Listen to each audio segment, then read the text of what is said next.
Hello and welcome back to Moama Bowling Club for Champion Estate Pennant Weekend Round 5.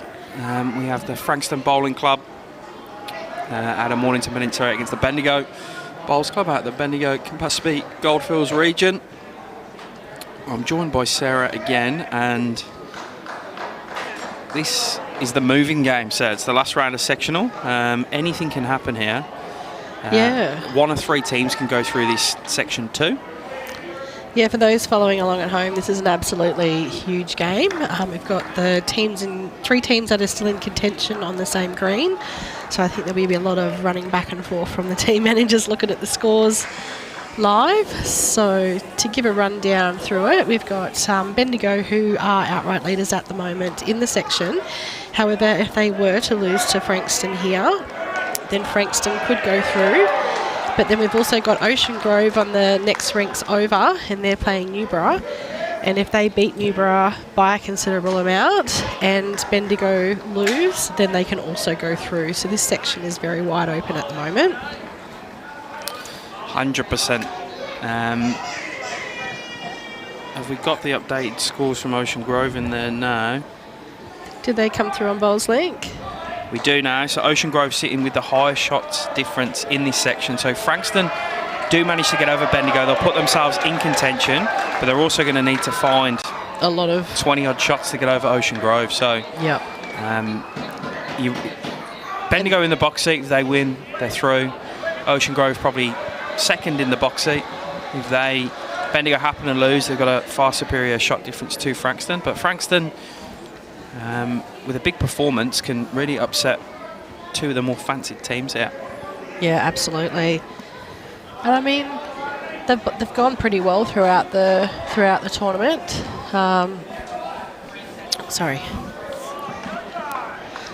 So on the other side in the section 1, so just with the final results of Deer Park getting that win this morning and with Wodonga going down, so that's now sealed it for Deer Park. They're certain to play through in the final this afternoon. So this game here is just to find out basically who they're going to be playing against.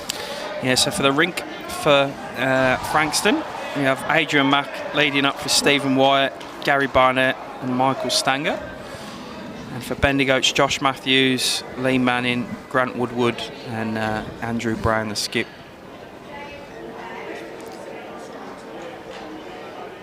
Steve Wyatt. Some room to draw to the jackets now off the line.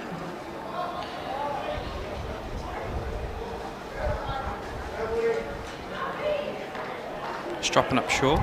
Stange, the skip from Frankston. Sarah, was he at Melbourne when you were at Melbourne? He sure was. So actually him and Gary Barnett as well. So I know that Stangers, well, his nickname's Stangers, so that's just what I always think of him as. So apologies about that one. So he was apparently at Armidale. That's where he sort of started off, and then he went out to, him and Gary were out at Mulgrave with Barry Lester.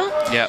And then the season that Barry moved to Melbourne, him and Gary and also Max Goldsmith all came and joined the side, and I finished the second half of the season leading in the rink. Gary second, Stanger's playing third, and Bryce is the skip. Yeah, right. So, yeah. Some good inside knowledge for you then here. Yeah, so they definitely know how to play back end at that higher level. I mean, Stanger's having to carry Bryce a little. So that's a great shot from Gary there. Yeah, that's a really good ball. So I didn't actually get the players' bowls before the game this one. So just with the turnaround of games, I had to quickly go and see James and say congratulations on their win, and we're getting back over here. So apologies, we don't know what the bowls are. Could probably recognise a few of them by the colours, but I think the questions have started to drop off anyway for what bowls they're playing with. Someone will ask it now just to warn you up. Yeah, 100%. Just because I didn't find out. Whereas every other time I've had them there on my phone ready to go. Shot this is. Oh, what a great bowl. It's noisy down here. There's a lot of supporters here from Bendigo. Yeah, Bendigo supporters, many and loud. So we saw that yesterday when they had that cracker of a match against Ocean Grove. They're definitely loud and about, and I can tell you as well too, the other game that was on here hadn't even completed, and already everyone was moving in here from Bendigo, putting their seats right on the sideline. Yeah, they were. Some they brought themselves, some that come from the club, and they were ready to be here and cheer these guys home. So Gary looking to promote his own. Just going to drift wide. Bit of a wider line. He only just snuck around that front one before. So Brownie's saying it is one, and they do have the shot, doing the old school finger measure. So see all the beanies. It's still pretty cold out. Although that sun keeps poking out every now and again, warming stuff up. Yeah, I think the clouds have sort of set in though now. So the beautiful clear blue sky we had this morning, we're spruiking it up and saying there's not a cloud in the sky, but no, they've set in now. All right, so Brownie looking just to play a similar bowl as to what his third played, playing in on that turning hand, just scooting around the head. Just going to crash into a little bit of traffic, but probably a good sider. He had good weight then. I think so. So what do you think Stangers will play here? Just look for the draw, or do you think he'll look to sort of just play under and just sort of sit that bowl out? I think it's the promoting bowl. He's got Steve's, the sort of darker colour one, or Gary's here, and he's exceptionally close to Gary's. Plays it to perfection.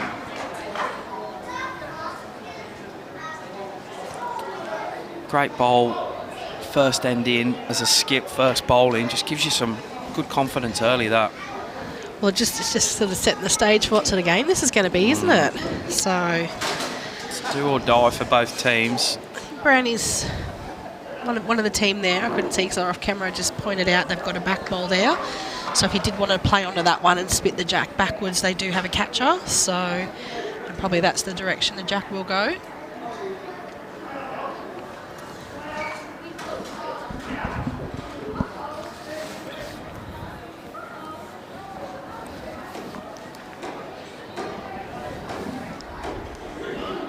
So he's lining up to play some weight. Yeah, it's gone quick. Oh, I thought he was going to get the 1-2, bang, bang. Yeah, yeah. That's what it looked like it was happening. So he opens that drawer up. Yeah, well, moving that bowl out, he's got a better look at it to draw in a second one. He's having a look for someone else, though. He's weighing an option up. Jack spitting back. Seeing how many it brings. Well, that's the thing. I mean, right from the get-go, they know that they have to win, and they know they have to win by a bit. Yeah. So they're looking to make numbers early. So interesting tactic there. I don't think Ocean Grove will have it all their own way against Newborough. They're a fairly solid outfit, the team from Strzelecki. Yeah, they've got a lot of spunk to on the Newborough team. They're well supported, and they came in and they were going to give it a fair crack, and they probably haven't had some results that have gone their way, but they're definitely not going to roll over to Ocean Grove.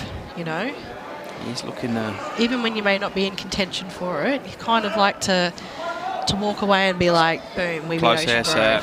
Stange to get that little feather forward on the jack. How many's he made here? I'm not sure if that second ball that's back there, I'm assuming it is Mornington for them to have played that shot. Two. All right. Good start, though, from the mob from Frankston. And they're doing what needs to be done. They're getting the shots to give themselves a really fair crack to be able to make it through to that final this afternoon. So it's not just winning the ends, but it's winning the ends of numbers. Pretty sure they've picked a one up next door in the Alan Ash Luke Hoskin game. Yes, they have.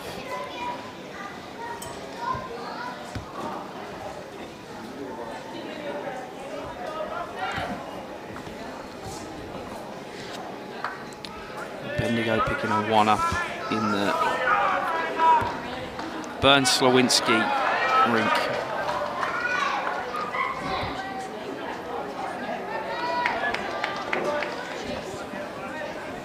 That sun, when it comes out, it's quite right in our face. Right in our face. Yeah, I'm going to stand up just to be able to have some shade to be able to see. I can also see the head actually over all the spectators. So it's not a bad opening bowl there. So you've got to remember too, these players have just come in off the grass. It's where they played their first game this morning. So it's a bit of a transition because the grass out there, it is running quite quick and it's taking a wider line, whereas the carpet sort of probably a touch slower and a bit of a tighter line. So if you went for the players just to adjust to the change of pace and the change of line here. We saw heaps of short bowls in the last game in this direction, so these players passing the head already, which is a good sign for them. It is, especially considering how much in the last game too. And we even just that first end, we saw a lot of jack movement.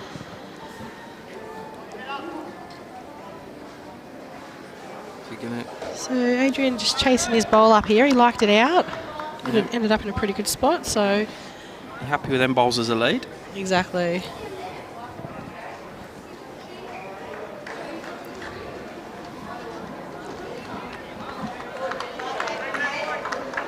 Fair reply here from Josh. He's chased it up as well too. He likes it. They pretty much matched each other both times. Gone matchy. But I think Josh got the better upper hand on it for both of them. So something as well too. It's not always about nailing the jack. Sometimes it's just about beating the bowls and getting in good position. So they've definitely done that this end.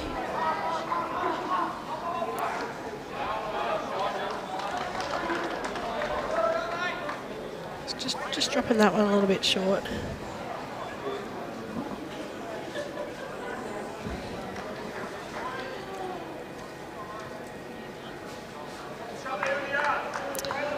But I guess if you're going to drop it short, drop it that short so it's not in the way. Yeah. Both these rinks that were streaming here, Stange's rink and Andrew Brown's, undefeated so far, 4 from 4 both rinks. So one's going to end up with a blemish, or maybe they both end up with a blemish if there's a draw. Yeah. But is a draw really a blemish? Yeah. Hey, Jared. We're done and dusted in Section 1. Deer Park are through to the final. They can't be caught even if they lose this last game, so they'll be one half of the final. This section, Bendigo are in the box seat. They're 4 wins from 4, so a 5th win will put them through. They do lose to Frankston. It brings both Frankston and Ocean Grove in. So Ocean Grove with about 20 shots more than Frankston. So if Ocean Grove win comfortably and Frankston just win, it'll be Ocean Grove going through to the final.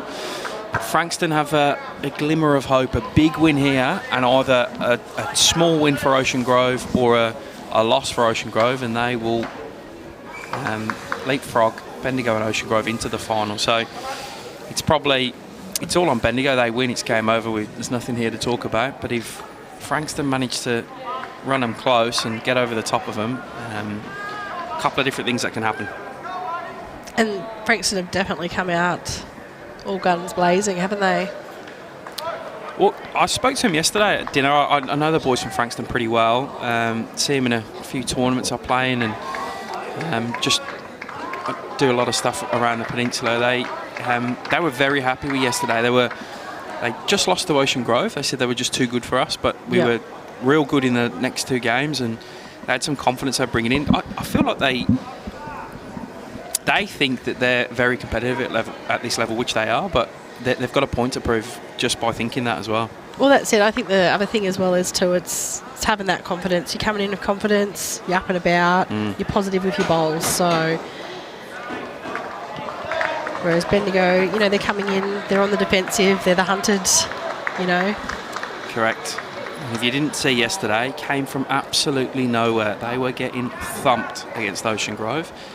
I think it was 42-14 or something, the overall, or pretty 42-17. Yeah. They were getting thumped. They clawed back. We're still 5 down going into the last end of the game. And you haven't seen it. I don't want to spoil the fun too much, but they picked an 8 up on the last end to get over the top of Ocean Grove. So once you've finished watching this, in the break between this and the final, go watch that last end. There's a really big grouping that side of the head there, isn't there? They've kind of all just missed their line a little, but not so bad that they've ended up in a bad position. So, but nobody's really just nailed the jack this end.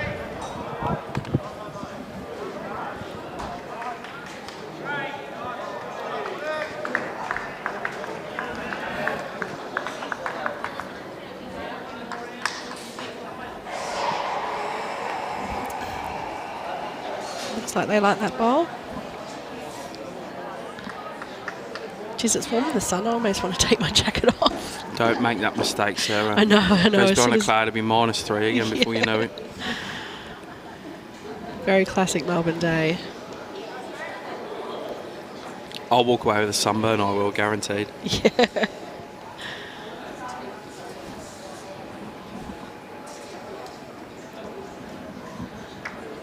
So not a bad head to be playing into here as a skip. You know, he's still It's got just it got open good for a rewards, lead. and then this can happen, but he just doesn't have the weight to walk in from. Yeah, I think even if he hadn't ran into it, he didn't quite have the weight to be reaching anyway. So leaves it nice and open there for Brownie.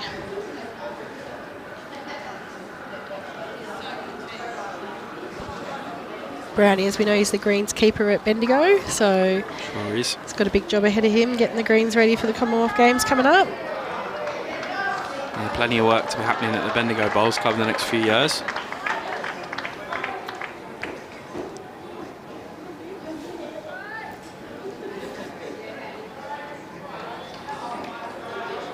His track's very good here, it's just his weight. Yeah, lovely line. He's found it early. Yeah, be a good battle between these two skips. They're both very accomplished players. Yeah, well, when we were practicing here on Friday, Brownie turned up and he was absolutely nailing it. Yeah. So, whereas I was still struggling to find the line and find the weight a little, he was like all over it, making it look easy. So That's why he's out there and you're in here, so yeah, that's what I always 100%. say. Yeah, He's got on the other hand at this. yeah, he's a bit too wide, that hand. But he find it's a little bit sticky out there.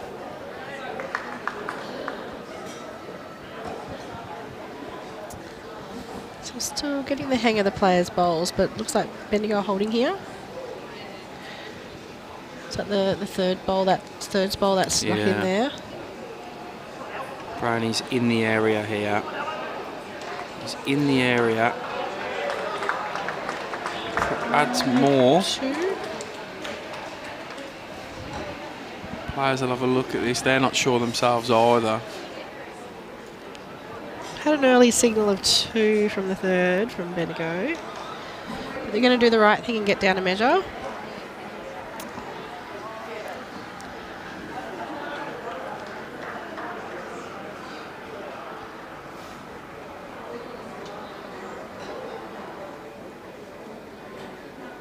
And we're doing a secondary measure, so We've got a few umpires knocking around. Just call one of them.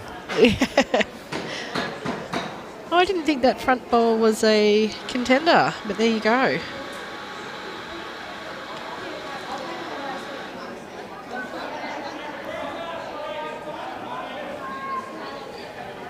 Three. Good pick up for Bendigo there. Yeah, well, especially considering at the start of that end, like the front end there from Frankston had sort of dominated and set it up well, but there's 2 thirds bowl and then that last one from Brownie just turned it all around.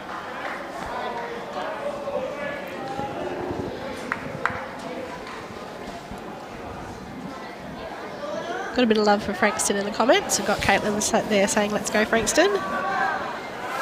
So, I mean, I like a bit of drama, so I've got to say I'm going, come on, Frankston, because I want to see a little bit of a big finish and want to see a nice close game.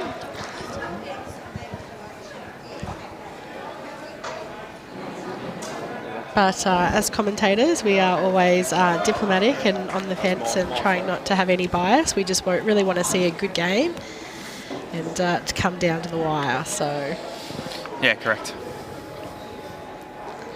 I mean, you guys you've got a habit as well too of picking the close games. So We normally get them fairly right. I also think players slightly lift in front of the camera. yeah, they do. They turn it up for the camera, don't they? So Stan Slowinski picking a 3 up. So 6-4 on the overall. So Adrian just kind of missed his line. He had good weight there, but he's just sort of still putting him a little bit wide. I think just if that adjustment from the carpet coming from that nice grass out there. Yeah, which would have been a little bit dewy this morning. Would have been slightly narrower than usual. Yeah. Agent just missing either side. Still in the game behind the head. That's it. Good morning, Cooper. Supporting Frankston on from home. You're in with the shape, mate. They've done themselves a credit up here, and it's probably slightly lower percentage than they would have wanted in this last game, courtesy of the Ocean Grove bouting over Kahuna. But they're in with a sniff of getting out the section, which would be an amazing achievement for them. Sun's out again. Yeah, it's all over the joint. Steve White here. What a nice bloke he is as well.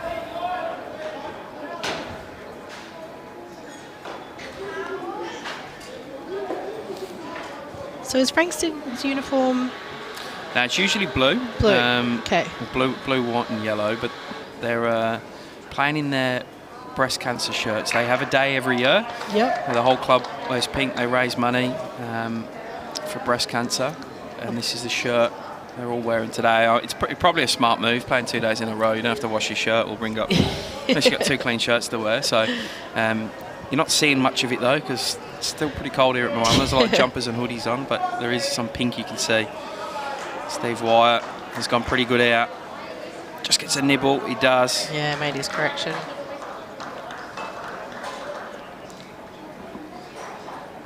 Yeah, it'd be nice if the warms up a little bit and they can get the shirts out.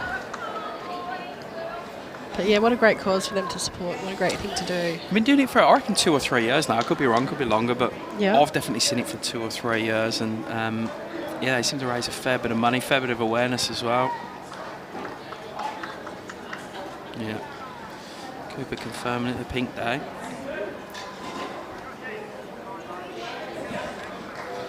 Good things coming, Frankston. They're talking about a roof getting installed down there in the next few years as well. Oh, nice, nice. Well, I think Kringle's just around the corner and they've got a roof down there. And obviously we had the state series down there. And that was nice and cold that day as well. Oh. Talking about cold. It was cold that day, actually. It was, I caught a lift down to Chris Ball because he was doing the commentary that day. Yeah, so I went down to spectate.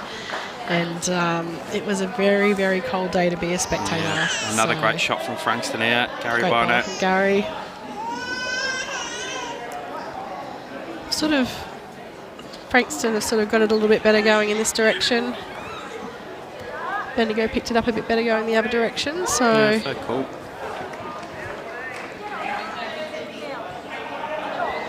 Oh, good ball there. Second shot. Grant. Second shot and makes it a little bit harder to sort of make a number. I mean, I guess they could probably play the same ball and sit him through as well, but you know, as we know, it's all about not just winning the ends, but trying to get a few numbers here for Frankston as well too, to give themselves every possibility to make it through to the final. Can you get the inside of that white and work across? Now he gets it fat.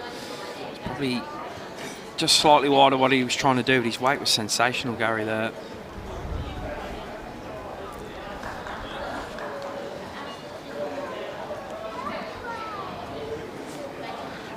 Might need to get the sunnies out, eh? I'm legit going to get sunburnt now. I'm freezing cold and I'm going to get sunburnt. Yeah. Well, it's funny. It's just you can feel the bite behind the sun, though, can't you? I get sunburnt in the shade in Australia. Yeah.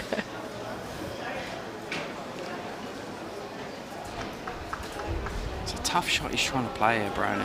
Yeah, it is. Because you've got to navigate that front one. Yeah, especially with that sort of much weight. It's probably a little bit better just playing similar to what the third played. Has he got the furthest back now? Surely you can have a little look for it on the backhand, Brownie. Well, that's it. It gives you another option now, though, making sure he's reaching the head. So. Oh, Stange clears that and he's good. Now that will change Brownie over, I'm pretty sure. Yeah. I'd be shocked to see him come forehand again here. Might see him play a little bit more aggressive towards it. That's what he's doing. Get that jack back.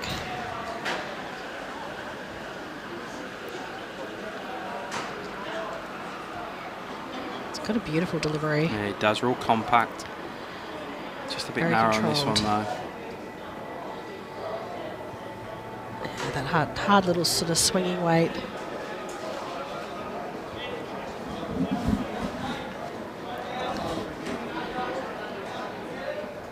Let's see if Stange can add to it here. It's a tough ad. It is. It is.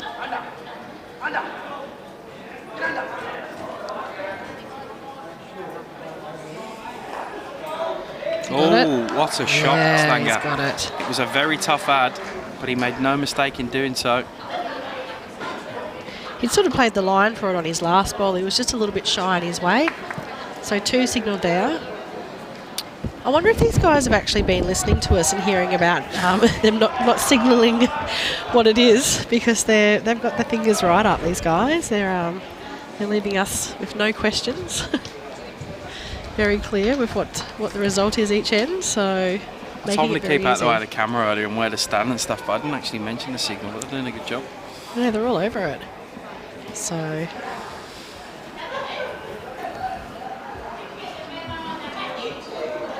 you see the crowd starting to gather now. Now the sun's out. Well, this is the green. Any other game here today currently has no relevance or no...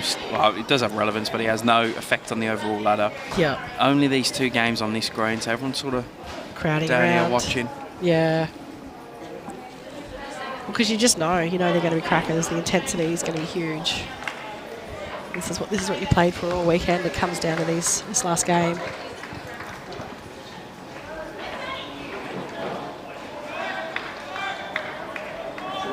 The players seem pretty up and about, so coffee's kicked in. Yeah. They've eased into their Sunday.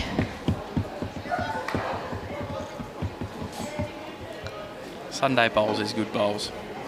Yeah. Didn't get any offers from a tournament earlier. Still waiting on that.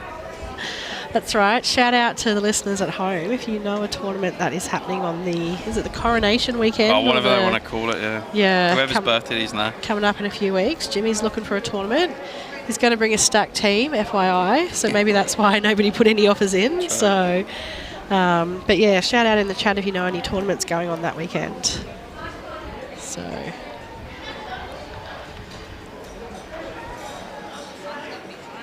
Fair correction coming down here from Josh. I think he's just going to run a little bit through, but he's in a very good spot. Yeah, good lead bowl. Very happy with that. Adrian Mack. And they're actually playing this one. They've got the jack a little bit further up the line. So I think the last game, pretty much every end the jack was on the tee. Whereas this end they've sort of got a little bit further up the line. So still probably a fair chance it might end up in the ditch. But Steve Wyatt is close here to sit in that white. Great bowl. Lovely bowl. Really locks it in there as well too when it's sort of sitting there against that one. He's an interesting bloke to have a chat to. He's Sarah, if you get the opportunity. Yeah. Steve. He's very high up. He's like the director of investigations or something like that at Sports Integrity Australia. Oh, okay. So he deals with any integrity issues like athlete, I don't know, mistreatment or drug use and stuff like that. So he'd have some good stories to tell. You get 5 minutes to talk to him. Yeah. Just a nice bloke too.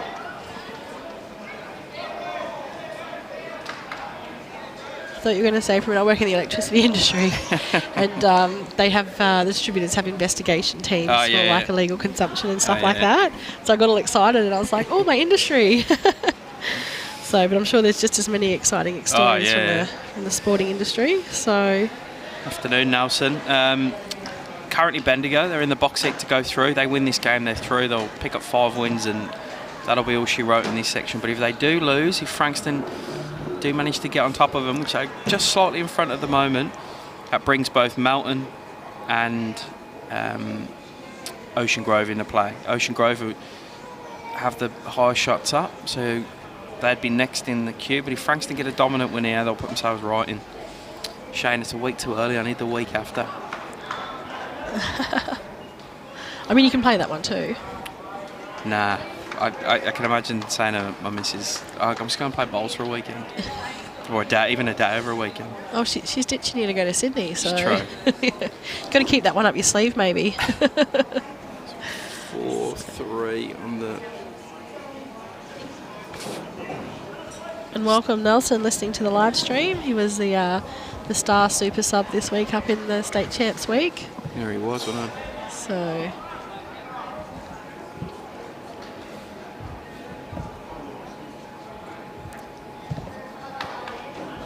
good ball there from Gary. Sort of put it in around the back. He was probably maybe looking to just turn that front bowl over, but positive. So he's ended up behind. So not a bad spot.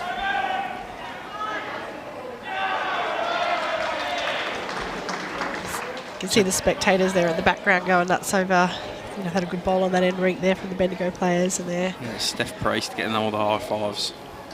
Oh, she's a gun. Oh my gosh, I led against her in the city country and she just bowled incredible. I'm putting it down to the fact it was her home turf. Yeah, it always but helps.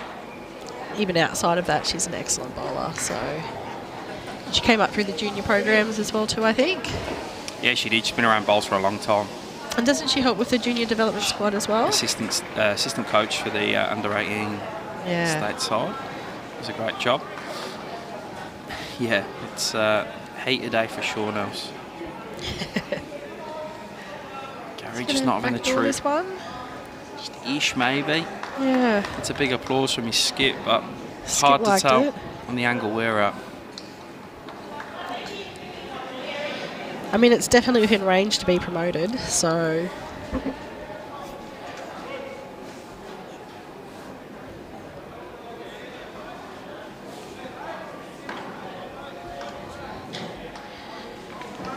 He's got some options here. He can... I mean, that one is on the way in now, so it might be in his eye. Yeah, Grant just getting into it, but sit and stay works out real well for him. It was very well played. Have to find a way of getting rid of that now, Stange. Yeah,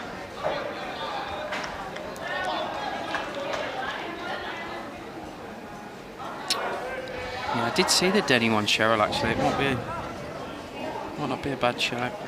I've actually never been to Bendigo either, so it's just about 4 hours away from home being the only issue, but I'm sure I'll work that out. I'll stay at Kev's. He's just walking past. He'll come play with me. Well, I don't think it's that far from here, is it? Nah, it'd be about an hour from here, I reckon, maybe less than. Yeah. I did see signs for it when we sort of were coming into town. It was the next one on the signpost. So. How's it gone here? Can he get down and across? Whoa. Although... Sets it up for a split there. It does. Definitely does. It's also got the option, I mean, it's probably a little bit far to try and contact it on to push the jack over to their back ones there. Yeah. Afternoon, Karen. In terms of how Pennant teams get here, they've got to win their region Pennant. So there's 11 country regions, plus obviously the metro region for Pennant. So for the metro representative, it's whoever wins Premier League. They go through as the representative for metro. For the countries, it's sort of slightly different depending on if they've got playing areas within their region and Premier Leagues within their region, which one or two do now. So Bendigo, I know they would have got through by winning the Bendigo Premier League and then being in a round robin with the Goldfields and Campaspe winners and winning that. Whereas Frankston, there's only the one area there and they would have won the Division 1 down there to qualify as the representative from Mornington Peninsula. Yeah, I was chatting to the Warrnambool guys last night and they said that they had to play about three round robin. They would have had there's 3 playing areas down for West Coast as well, so they would have had a little round robin. Yeah. I mean, I guess it's a big state, so that's what you've got to do in some of those rural country areas. Yep. So to avoid excess travel during your regular season. How's he gone here? Looking for the split. He's interested. He likes it. He might even clip this out clean if it gets down. Going past. His weight was exceptionally good for the shot he was trying to play, just slightly high on the line. Yeah.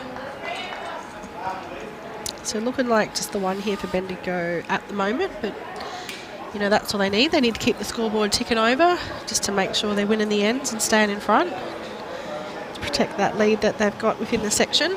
Bryony's after this as well. Can you make it 2?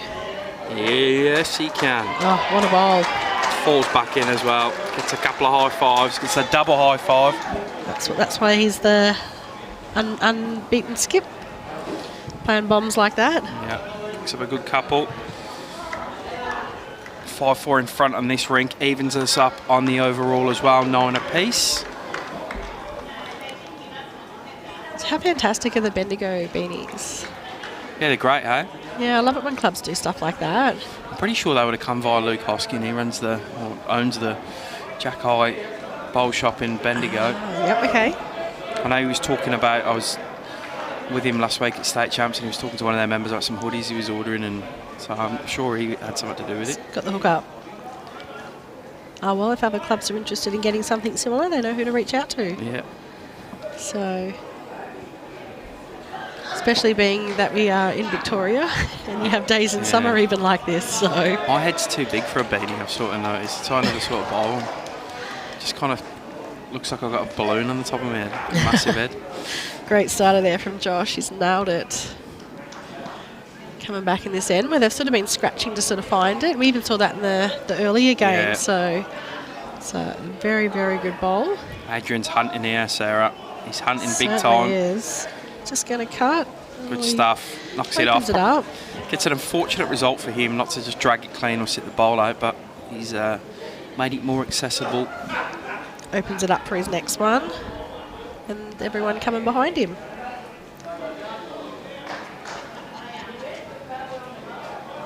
Guess Josh just have to sort of like repeat it, so try and tuck in behind. Great lead bowling from Josh Matthews. Great rolls.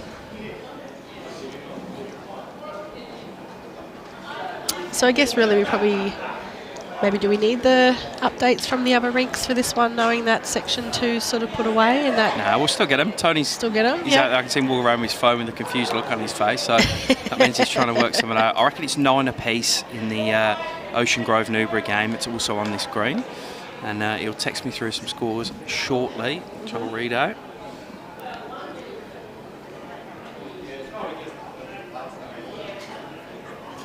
It's neck and neck at this stage of the game, so...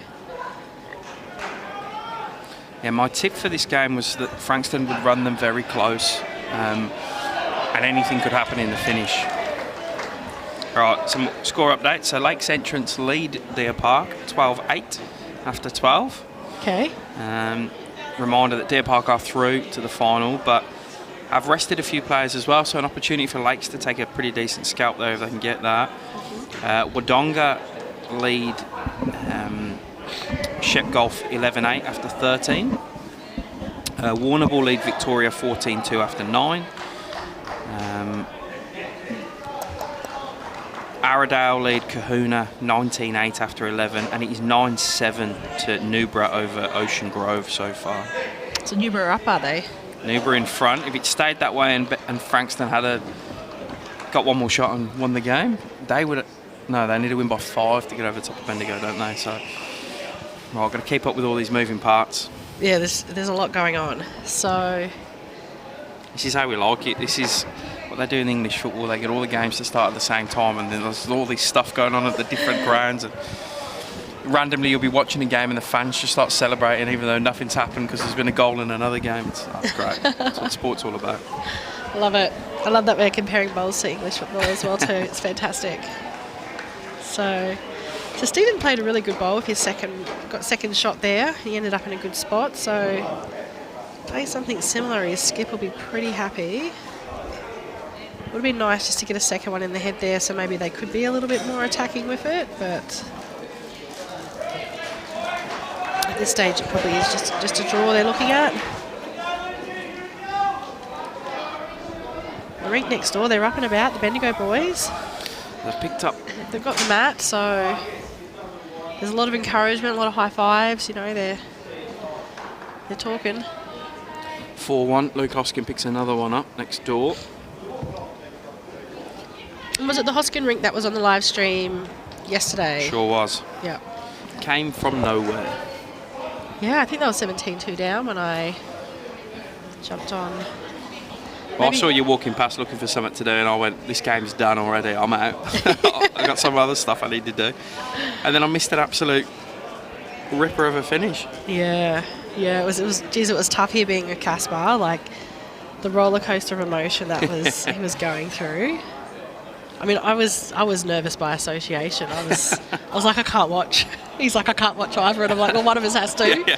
Especially commentating. Yeah, someone's got to call this last couple of bowls. So, but I think as well too. I mean, there was nothing even to call. You couldn't really put any words to it, could you? It's great doing now. Just trying to land that darker bowl. It's just behind the jack of Steve Wyatt's, but drifting past. Yeah, well, he's probably just trying to split those few up. There is a few Frankston bowls that have ended up over there, so if the jack were to move over there, they could pick up a couple. But I think that sort of just shuts it down now, and it's 1 for 1, and they'd only be looking at like ones over there. So even though you take a 1 up from a 1 down, but it takes away that potential for a number, which is kind of what they've got to do with this game. They've just got to play it smart. You know, they don't want to drop numbers. They want to keep it close, but also still be trying to win the ends. So this rink's quite close, but the other two, they've sort of jumped out with a bit of a lead on the Hoskins one. So might be... We've sort of seen a bit actually, well, for the ones that I've been in for. This one, the ditch rink, the live stream rink has been a bit closer, and then it's usually actually been on one of the other rinks where there's been the deciding scoreline. Pay good money to get that happening. So oh, did you? Yeah. It's a great effort from Gary. Yeah, good ball there from Gary. He's lucky he doesn't fall down and flop Steve's down, but... Yeah, I know, they're just standing up, aren't they? They're both on the exact same angle. Someone just needs to jump up and down a bit this side of the head.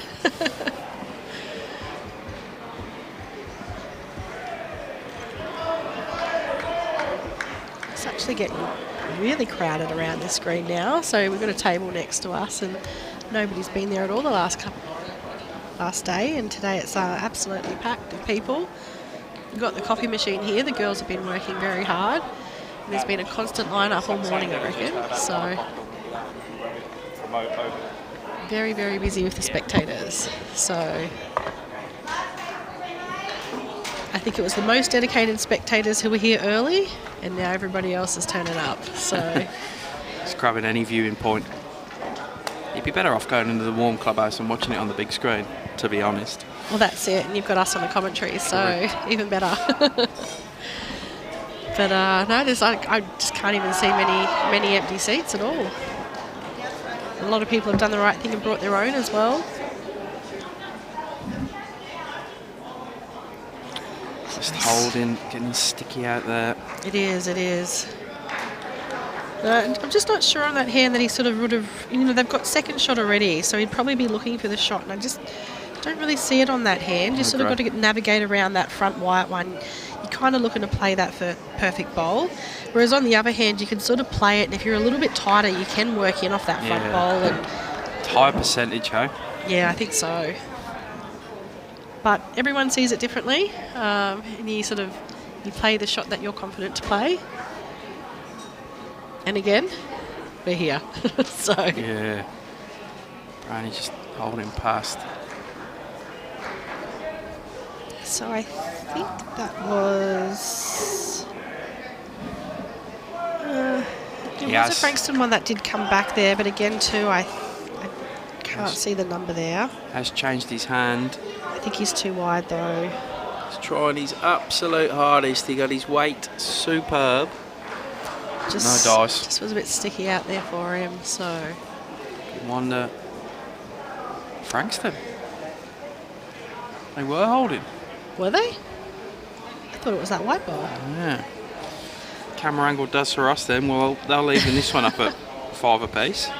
Well, even by the shots though that the skips were playing, I kind of didn't get that that's what was the situation at the head. So. Carl, midweek starts tomorrow. Kicks off same time, so 8:30 first game. The live stream tomorrow, first cab off the rank is Clayton versus Druin in section 1. That'll be the 8:30 game. That'll be a cracker. The 11:20 game will be Ocean Grove v Shallumbar Golf from the Wimmera region. And the third game tomorrow will be Wangaratta versus the home team Moama. And then we'll work out how the ladder sits before we lock in Tuesday's live streaming. Yeah, same as we've done this weekend. So who do you think you'll be able to rope in for commentary for the midweek? I'm actually battling tomorrow, so I'm going to have to get Stewie, I hope. I did word him up. Yeah. Tony's going home. You're going home. Yep. It's either Mel, our marketing manager, might be in for a bit. Yep. I did commentate for 3 days by myself here. Did for you? Moama Prestige Pairs. It's actually a hard gig. I literally wanted to go and bang toilet. my head against the wall 100 times. You've got no one to bounce off. I mean, I could talk underwater, but... Me too, but it's still hard. I was running out of material by the end of the 3 days. Well, I was going to say Casper will be here, but he's going to be playing, isn't he? So yeah, we're actually going to be live streaming one of his games. Oh, lovely. He's leading for Tyson. Yeah, he mentioned that yesterday, actually. So he feels like he's got big shoes to fill from the current lead, but I said, I think you'll do a bang-up job. So stuff from Josh Matthews. Big couple of days there too from Tyson. Yeah, he's young, he's fit, he'll be fine.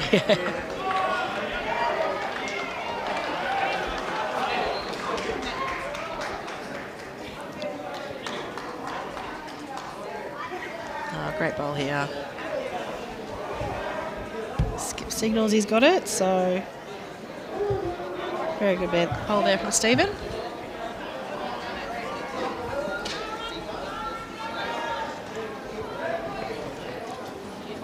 So it's still very, I mean, it's early, but it's neck and neck, so I don't really feel like any side's really got the ascendancy at the moment. So Stephen can double this one up.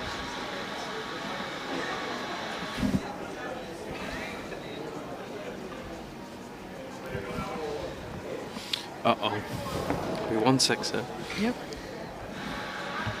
It's never a good sign.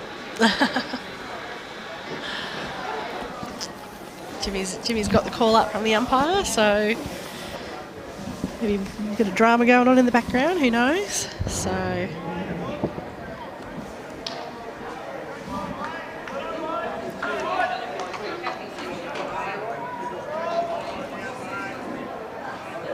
well, he's put this ball in a pretty good position. He's sort of covered those back ones there of Frankston, which is sort of where it is an opportunity for jack movement to go to and to make a number. So not a bad bowl there at all from Lee. Gary will probably be looking to either just draw another here or turn that ball over and cover up the jack completely. Yeah, good ball there. One, maybe two. Haven't got a signal yet, but it was a very good ball there for Gary.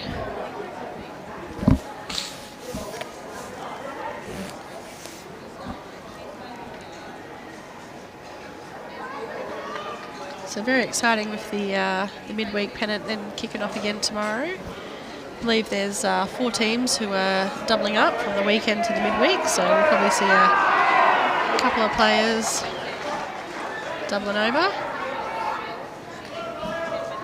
It looks like there was a huge bowl just played there on the burn rink. A lot of high fives happening from the rink next over to them. One thing about this Bendigo side is there is a lot of camaraderie between them. They're a bit of a family unit as well as a bowls team, from what I hear. So it's definitely not out of the usual at all to see high fives going across the rinks for good bowls. Gary's just popped in another good bowl there, but he probably does just open it up a little for them to sort of see it and be able to draw to it, or even just play like a touch a little bit of weight there to try and spring that jack out to that yellow bowl.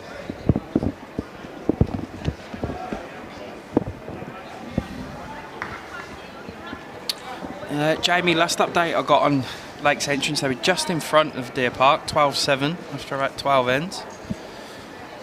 Send Tony back out in about 10 minutes to get some more scores. Yeah, we'll put him to work. I just seen him scoffing a pie behind us, so he's going to have to walk that off. He's going to need to walk that off. I think he'll be bringing us lots of scores to walk that one off. So just to run your pie off, run and get some scores when you're ready. but I think the hot pies have been the order of the day here today. I was in the line before, and I think pretty much every order was a coffee and a pie. So they're doing a roaring trade. I wonder if they've beat the record of 2:27 they had before 11 a.m. coffees yesterday. Yeah, actually, we should see if we can find out. The young lady who's behind there today, she makes a great coffee, and she's absolutely nailing it, actually. There wasn't too long of a delay at all. She had 4 on the go at once, and she was churning them out pretty quick. So, Well, Brownie. Bit of a closed-in head here. So having a bit of a run at it. Maybe we might see a bit of weight. Disappointed he's missed everything there. Yeah. Especially with a bit of a shorter end as well too. That's all right. That's why you get 2 bowls.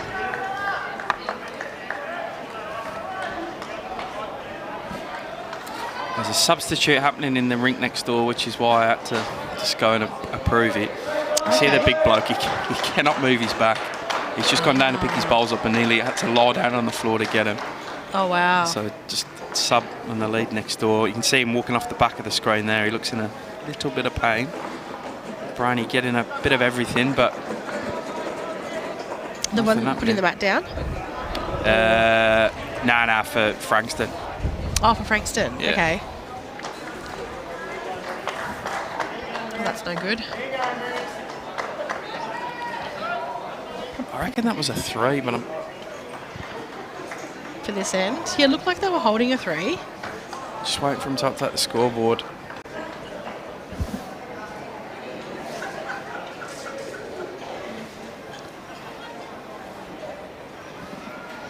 They were very good before it throwing out the signal. Just the 1. Oh, just the 1, was it? Yeah. Okay. They've gone that shorter length again with the jack further up, so... Wondering if it's a bit tactical or that's just their preferred length that they've played all weekend. Luke Hoskins now updated his scoreboard and they've gone bang bang. They're now 10-1 in front through 6 ends. So Bendigo in front for the first time really in this overall, 17-12. Yeah, I think something really big just happened over there on that last end. I saw a lot of high fives going on. And from the next rink over as well too, they were very up and about the bowl that was played. So I feel like it was a cracker. Good stuff from Josh Matthews. He's been very good so far in this game. Oh, he's been very consistent. He's found this very early, especially going this direction. He's been absolutely nailing it. And the change of length and the jack being shorter hasn't phased him at all. Yeah, made a heap of difference. Which, I mean, it shouldn't phase a good lead, so that's why he's there in the spot. Good setup there, Lee. Yeah, the indoor entries flashed across the screen at the bottom. Going very well. I think we've got 1 venue full, which is Dandenong.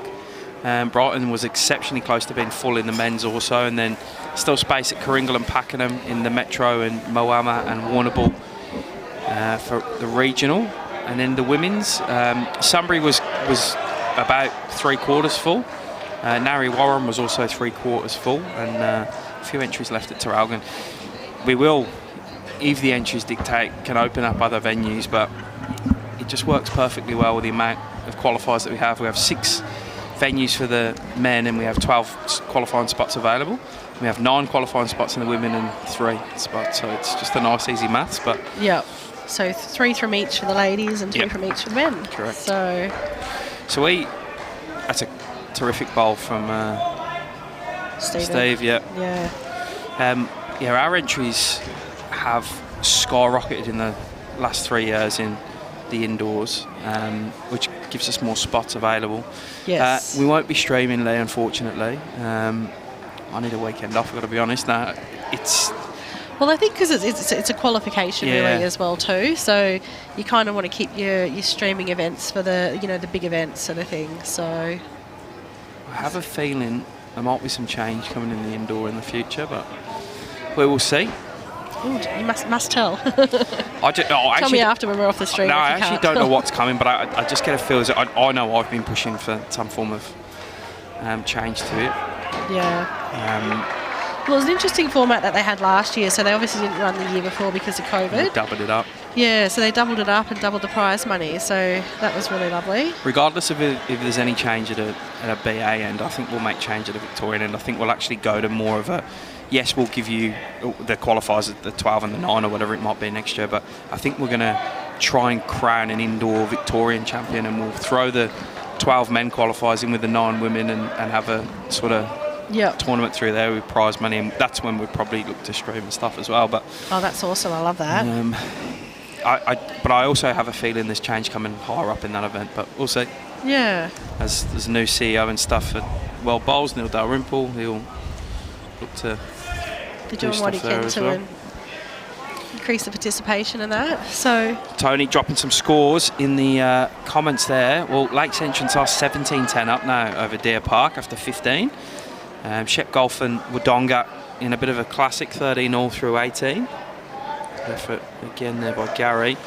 Warrnambool leading Victoria 16-11. Arrowdale leading Kahuna now 21-19. That's a bit of a turnaround there. And Strzelecki, Newborough, Geelong, Ocean Grove 11 apiece after 15. It's a tight tussle. You knew Newborough weren't going to... They're a plucky side, Newborough, a very good side. You knew they weren't going to just let them run away with it. They were going to make them work. One of the better performed sides last night as well, I'd say. Yeah. In terms of staying out. Yeah, I must say, after the first game yesterday, I went in to just grab a Coke from the bar. There was a whole bunch of the boys in front of me from Newborough, and they were getting drinks. And I wanted to say, but I was going to, first game not go well. But maybe they're just seasoned at it. They just sort of need that beer in between to keep it going. So Grant missing with that drive. I'd be disappointed with that. So Gary trying to change some of it up, make it look a bit different. Yeah. Do you think? I mean, they're only one down, aren't they? Yeah.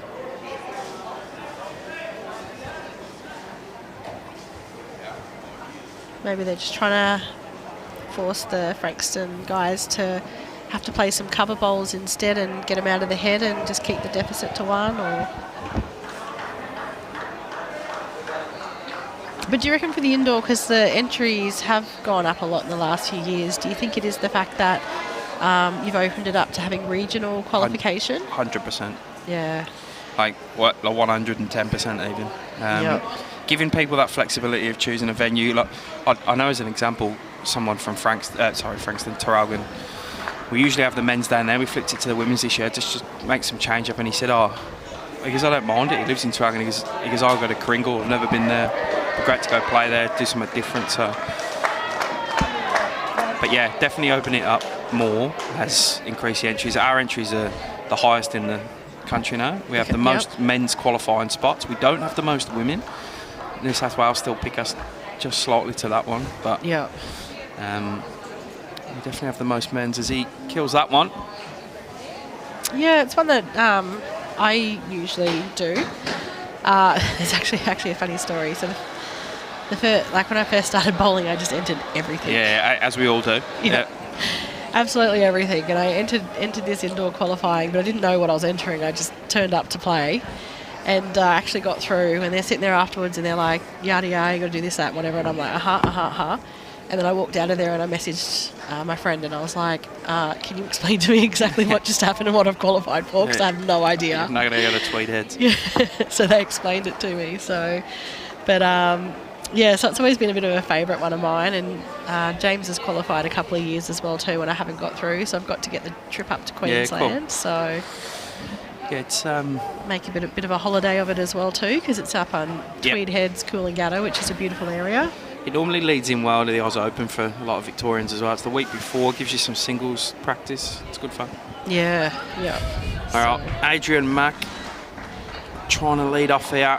And they're slipping behind now, Frankston. It's mainly coming from that Hoskin ring. Yeah, they just need to rein it in there. If you're going to drop numbers, keep it low so your other rinks can cover you. He's a terrific skip himself, Alan Ash. Yeah. Goes very good winter lockdown and the Mornington Peninsula.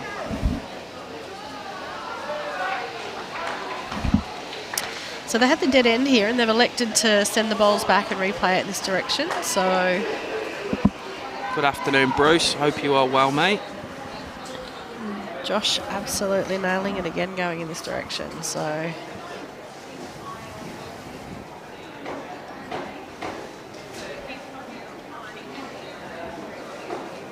yeah, Adrian trying to. He's kind of like a. It's a great effort. He's one of them players where whenever Josh drops one on, he just wants to beat him. Like every time he puts one close, he's attacking it. He's not afraid to be there. It's a good positive lead. And he's not over-attacking it as well. They're still ending up in a good position. Josh, as he's done most of the game, going pretty close, just a bit short with that one.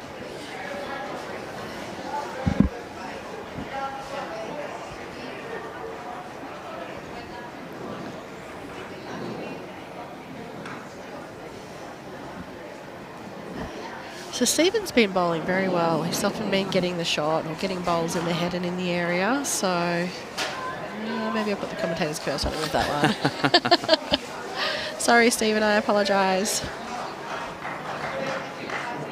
Great weight too.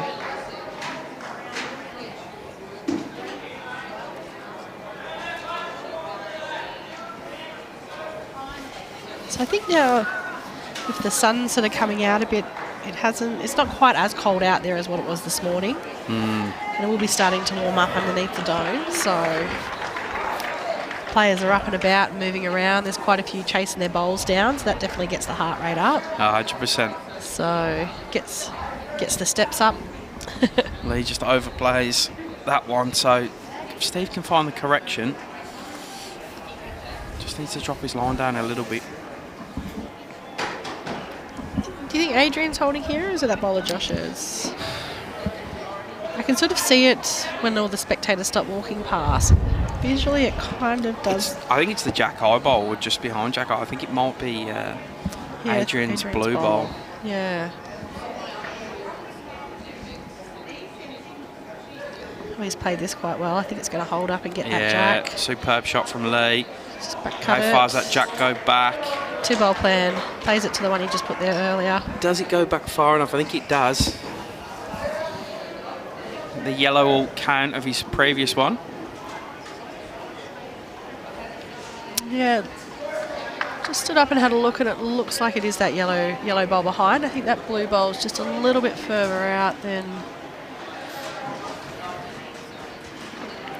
Stange's there giving some nice clear directions to Gary, painting the picture of what he needs to get within. Yeah, some players like that depth perception, just to skip standing to the side of the Jack.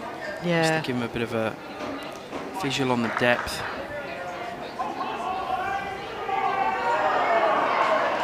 Hoskin. It's Braden Byrne, that is. Oh, the burn rink. I think he's just played a bomb over there again. Gary Barnett with a superb shot, draws it clean. Yeah, lovely. Good clear directions from the skip, and he nailed it. Does sort of put a bit of a shelf there though for Grant to come in and sit on. Alan Ash picking one up next door, so 10-2 through 7. Kath saying she loves the stories.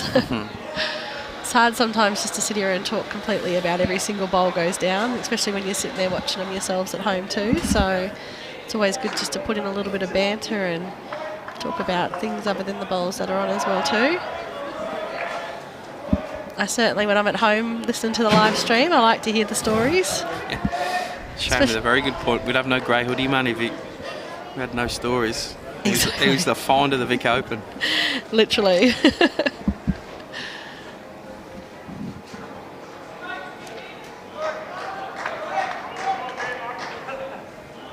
So he's played a little bit of a back bowl there. He probably would have been okay just to draw another one in, but try and sit his and tuck it away, but it looks like they've gone for just a little bit of cover. We'd also have no kangaroo emojis either if That's true too. He's close here, Grant. Just didn't finish. Just a touch less weight, and I reckon he... there goes the kangaroo. Touch less weight, and I reckon he would have sat that bowl or even just like ducked in to get that jack and trail it back to that yellow. So, but it's a good sider for Andrew to come down now and sort of have it... Actually, sorry, it's Stanger's mat. Stanger would be looking to tuck it away. No, Cole, we won't be in Warrnambool next week. Fortunately, the armed guys run themselves now, so they got their own committee who runs it down there. I think it's out of Sunbury, but they're using Warrnambool as a host. He's played this all right. There, Adrian's his lead's coming in. Sit and go behind's great. Yeah, he's in a good spot there. It is slightly more seeable, or gettable. The word you want to go. But it also does put a bit of a hole in there between the jack and that bowl, which you can always find when you try not to find them, but you can never find when you're trying to find them. So it also mitigates as well too. There was the option that if they did sit that bowl and have some jack movements, Bendigo could make 2 or 3, whereas now it's in a good spot there to split the difference between those bowls and cut that down. You'll be there for a good week then if it's a few pints, Julie. Yeah. Told the missus don't wait up. Yeah. Going to sit on these all weekend. Brownie is exceptionally close here, Sarah. He gets it clean. Nailed it. Superb shot. What a bowl. Andrew Brown played it to perfection. Let's see if Stange can get him back. Reply to this one, yeah. I mean, with where his last bowl is now, and it's probably just like a little bit fatter as well. He's got the option to sit the bowl and move that jack to his last one and make a couple. So, and you know, he's just played a very good bowl similar to that. So he sort of plays the same as his last. And that's hilarious as well too. He's just taken off his jacket and he's got another hoodie underneath, Stangers. So it's cold. Yeah. That's how warm it is today.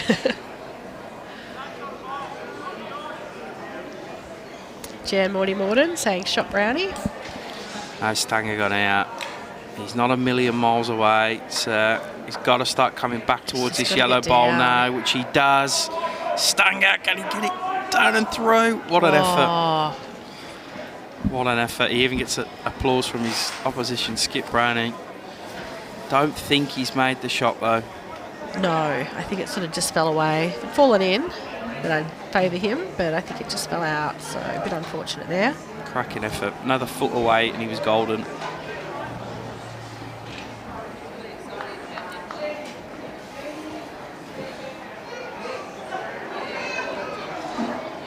It's lovely there from his teammate, coming over and handing him his bowl.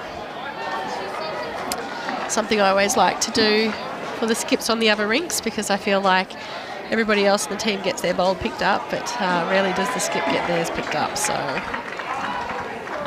has he gone the double dose here, Brownie? Just a bit wider than his first one. So trying ever so hard. hard. He's frustrated with that as well.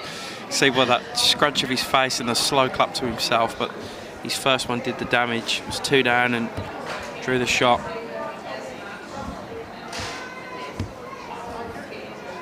So they're having a little mat chat. Mat chat. Yeah. Sponsored by. We need a sponsor for the mat chat. Oh, we'll just go with Moama. Yeah. The Moama mat chat. Oh, I love it. Just rolls off the tongue. Yeah. So they've got the mat in a similar position. So maybe they're going to look to go. Oh, we'll probably look back a little bit. Maybe they're going to look to roll it to the tee and just lengthen it out a little. I mean, it's been quite neck and neck on this rink, so they're probably just sort of like maybe looking for something to throw the Frankston guys out and get the ascendancy and sort of break away.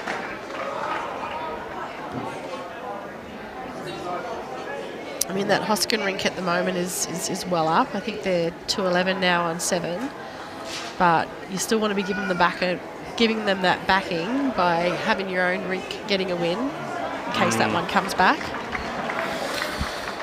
Yeah, you're right, Noreen. It's definitely pack a couple of hoodies for raging sides in 3 weeks. Yeah. Yeah. And have some water in your car to wash off the windscreen, the ice. But that being said, though... It does warm up. It's just the mornings and the evenings, but we won't be playing as late region side, so it'll just be the mornings we've got to worry about. Yeah, and the other thing as well is, too, I was going to say, like, I noticed a bit in Melbourne as well, too. You come to the end of summer and you get this real cold patch, and then it warms up again, and then it goes cold again. It turns off, doesn't it, almost? It's like, right, see ya when I'm going in the winter. Yeah. Like, I've noticed it in the house. I'm cold. Oh, it's probably the loosest end that Josh Matthews has had by far. He's been pretty good so far. Adrian Mack needs to really punish him here. So he needs to capitalise on just having this much room to be able to draw to the jack. Really put the pressure on. He's played this very well. Still going to run through a little, but not bad considering they've had a change of length and it's passed, so...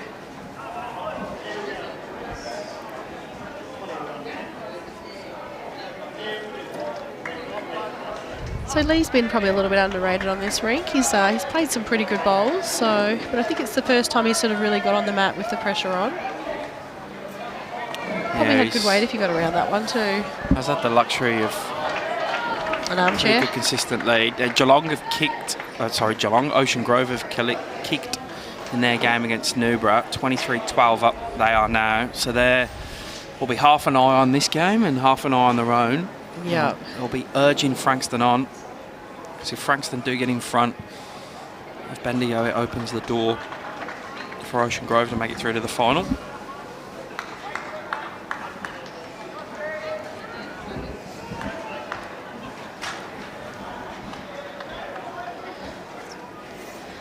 Bit of a looser head, so that's a pretty good bowl there from Stephen, especially with the change of length.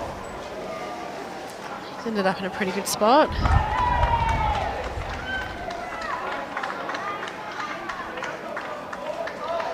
He's played that hand pretty well, actually. It's been a bit of a tough one we've seen over the last couple of days of players. So Jeff's saying it must be cold because Andrew Brown's in long pants. So it definitely was cold, but I don't know if there's a bit of a story there that he basically never wears them. I've never wore long pants in my life.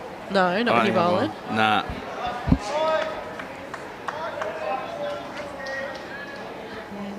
Decent pair from Steve.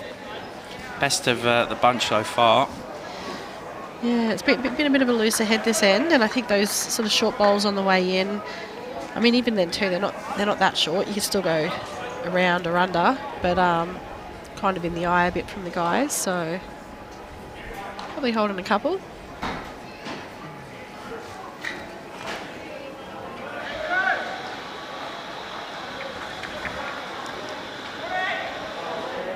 What are they looking at on the green, the players? It's a top shot from Grant. Yeah, great ball. They keep going on and looking like it's something on the green.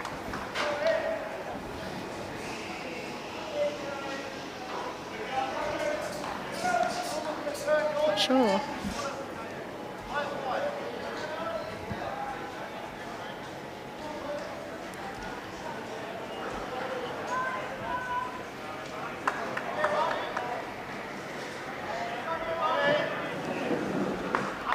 Well, on his way now, Gary's. Can he hurry? Probably just gives up.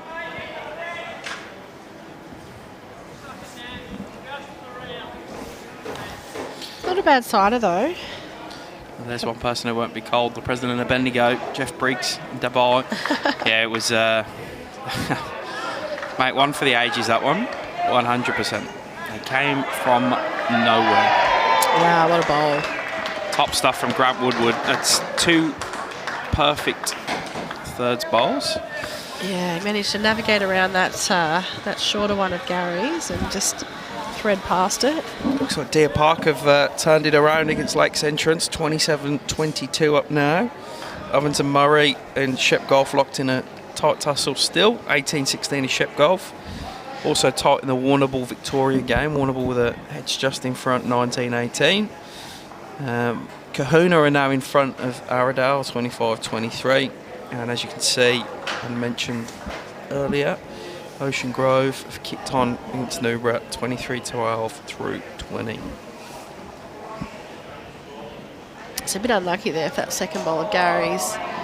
Sort of called him to play through a little bit of weight, and unfortunately he did collect that front bowl of Lee's and moved it up to the head, and he didn't open it up because his bowl stayed on the line. So a little bit of a tough head here for Stangers to play into. And I'm sure Brownie's going to either put in a cover bowl or continue with the pressure. Trying it. He's done the cover bowl. Nice work. I'd just be having a fair whack at this. Yeah, try and open something up, do something different. Open it up and give yourself a chance for your last bowl. I mean, they've got the backers as well, that's too. what he's doing. Oh, he's pretty close here, sir. I think he's here got we it. go. Where's that jack going? Oh, Whoa. bowl out, still one down. 2 down. 2 down, sorry. Yeah. She's a bit unlucky there. He sort of got the wrong side of it, and it just clipped them both out clean rather than sort of getting it fat and pushing it onto the jack and making some movement to open it up. So, I mean, I guess it does give him a slight bit more room to be able to draw the last one, or otherwise I guess he does, depending on what Brownie does, he does have the option though he might be able to on that forehand get them both out clean.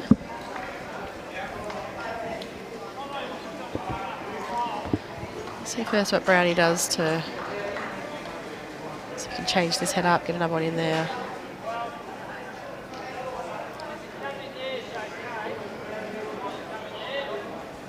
Yeah, good one there from Brownie. Probably takes away the shot now to sort of get them both out clean, because I felt like maybe they did have 1/3.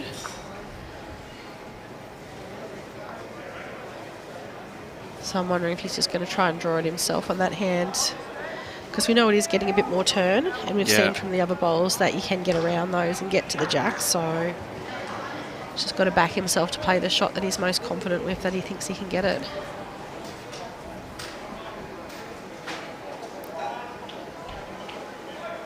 Like, wait again. More arriving. Maybe he's looking to punch up that one at Gary's as an option as well too. Cut under. Yeah, I think he just needed to be a little bit more positive for that one there. He did have Gary's on the way in that he could have punched up. So three to Bendigo there. Just turning the screw now, aren't they? Just kicking. Yeah, that's it. And I think, I'm just a bit surprised by that one from Stangers. I thought that he would have been a little bit more positive with it.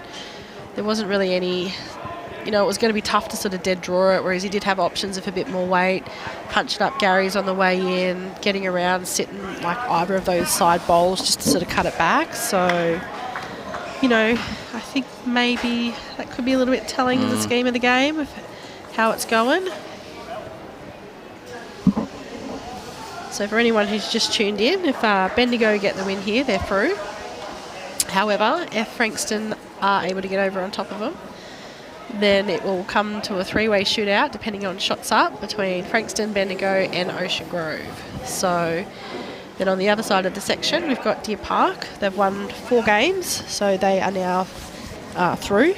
Unfortunately, Wodonga did lose their game this morning, and they were the only team with sort of the wins under the belt to be able to put the pressure on Deer Park if they were to drop a game. So that loss to Wodonga definitely, and the win to Deer Park this morning did solidify it for them. So we've got section 2 being the open section.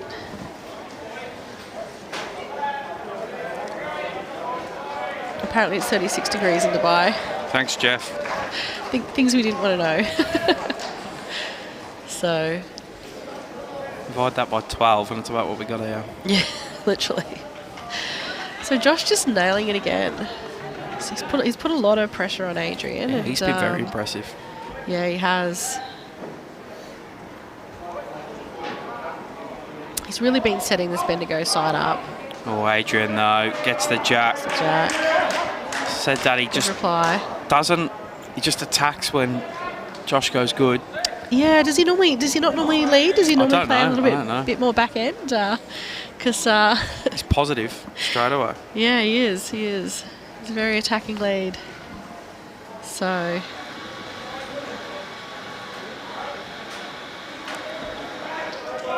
fair reply here from Lee. He's just going to run through, but that's a really good sider for his next one to be able to draw the shot. Having a look at it. Down. Doesn't change the shot though. He is a lead, Cooper says. Thanks, mate. Our first year playing Pennant as well. Very attacking lead. Oh, there you go. Wow, that's incredible. He's bowling amazing. So. Little kid asleep in front of us. Oh, thought it was just blankets.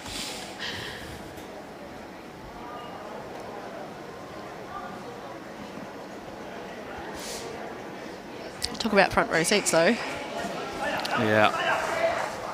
We've got all the spectators sitting right up. You can probably actually see them in the top left of the screen there. Everyone's right up on the ditch.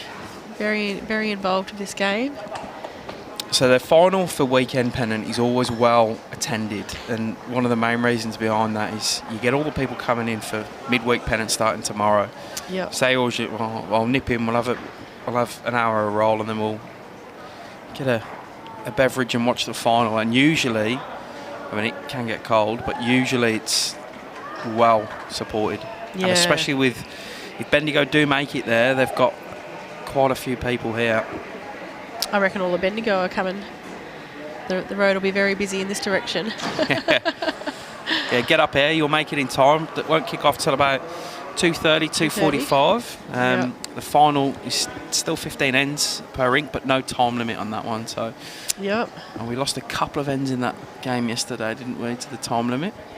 Yeah, we did. And But they did kill about 4 or 5. So, but I mean, I guess as well too, that's sort of, you know, a bit of the tactic to it. It's like when you have the time games of singles, you've got to make sure you're in front sort of thing. So stuff from Grant again. He's real stepped it up the last few ends. yeah, he has. But does give Gary a bit of a guide there, being a bit of a jack-high bowl. So I mean, the other thing as well is too, it's such great facilities here. Yeah. You know, the fact it is undercover, they're right on the edge of the green there, and I think they've planned it well. They won't be moving. So when Deer Park supporters come in, I think they're going to be scrambling for space. So they've definitely asserted their dominance on the sidelines there. So, but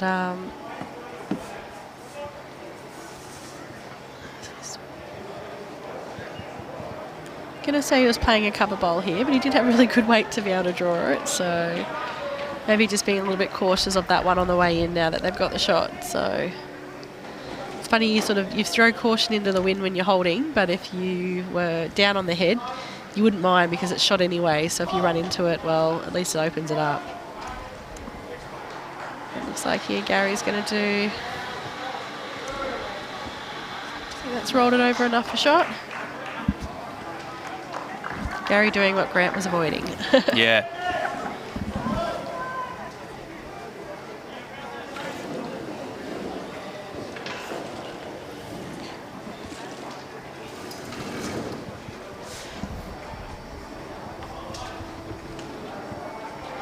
So once this game finishes, then the players will all break and have lunch.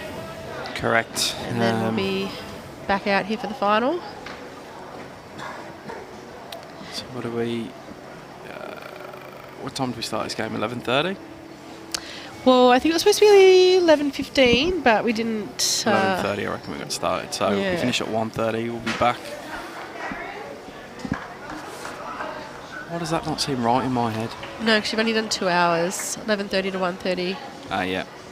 11:30 to 2. Yeah, we'll have about a 40-minute break. Get him back out there. Just slightly move the rinks down slightly. I mean, if it is going to be Bendigo and Deer Park, they both played on these rinks today, but Bendigo just playing on it. We'll probably move them down half a rink, maybe a full rink. Yep. Well, half a rink, because full rink's not going to work, is it? Half a rink, yeah.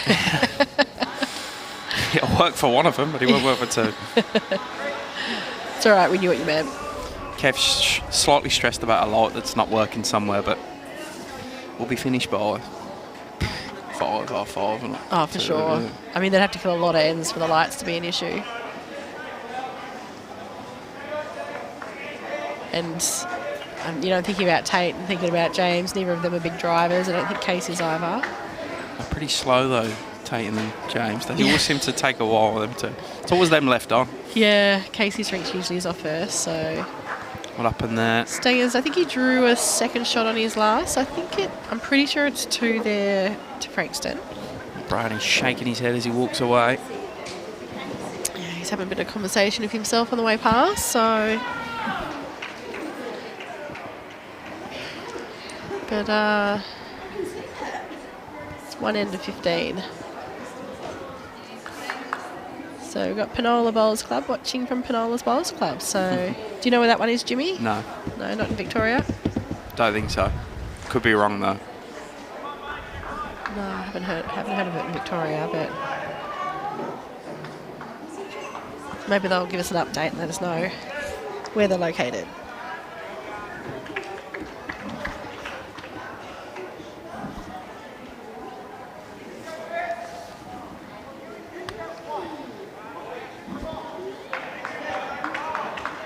Very good opening bowl there from Adrian. I think he's sort of finally found it a little. He's last couple of ends he's had a couple of very good opening bowls where he sort of was just sort of having a little bit of trouble sort of finding the line on it at the start. He had good weight. SA. There you go. Well, I watched quite a bit of the Bowl South Australia live streams, so good they're repaying the favour. So I watch a lot of live streams. It's good. So, you had someone earlier asking about like the Potters in the UK and stuff like that. Watch all them. Oh, I love them. And the good thing is too is, which I really love, 2 great bowls there from Adrian. Yeah, top stuff from Adrian. It's on in the morning when I wake up, because I wake up very early. So I usually get up and I'm getting ready for work, and I've got it on in the background while I'm getting ready. So, yeah, I like the Potters events. I love watching the draw bowling. So yeah, it's crazy how good it is. They're absolutely insane. You think, they're going to play weight at this, and then they just draw it out of nowhere. So it's a good second/third shot from Josh there. Gives himself options, or gives his rink options. Yeah, I like what he's done there. So I think sometimes with the lead you get a little bit, heavy on just trying to get the shot. But instead he hasn't overplayed it. He's just put 2 good bowls in the head and really set it up for his teammates to be able to come in there and work into that head and be able to turn it over and get the shot back. So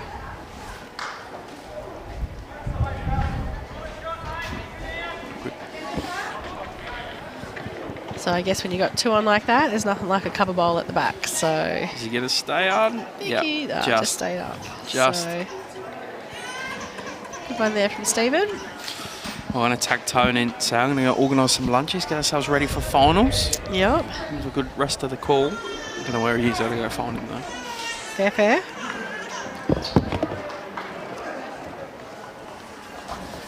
So the game sort of seems to have tightened up again a little bit. Just 9 shots the difference. It's still sort of that Hoskin-Ash rink, which is sort of the difference at the moment. So they're at the halfway point. Hopefully they can sort of turn it around and start to get some shots on the board and give Stangers and Slowinski a chance to be able to fill the deficit and get the game. Or even just an exciting finish. So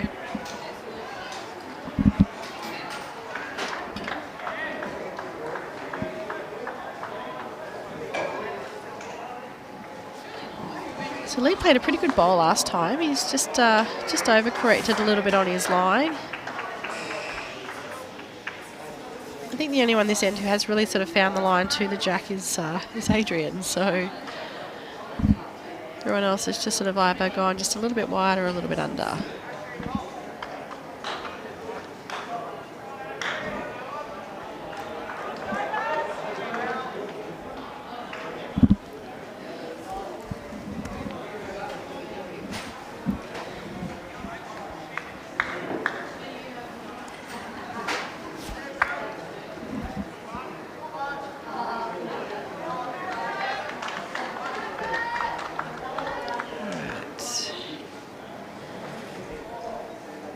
probably not a bad bowl there by Gary. I guess he probably wanted to sort of stay away from the head and not be giving anything away. There's probably a little bit of danger there. Did have the option on that head if he did make any contact of the jack. They had the second bowl of Stephen there. That's sort of there as a little bit of a catcher.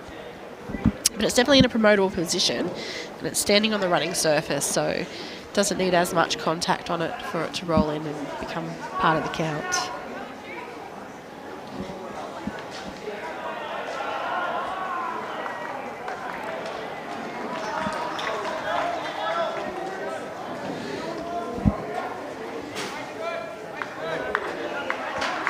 Grant just falling into that trap again of just tightening your line a little and running under. So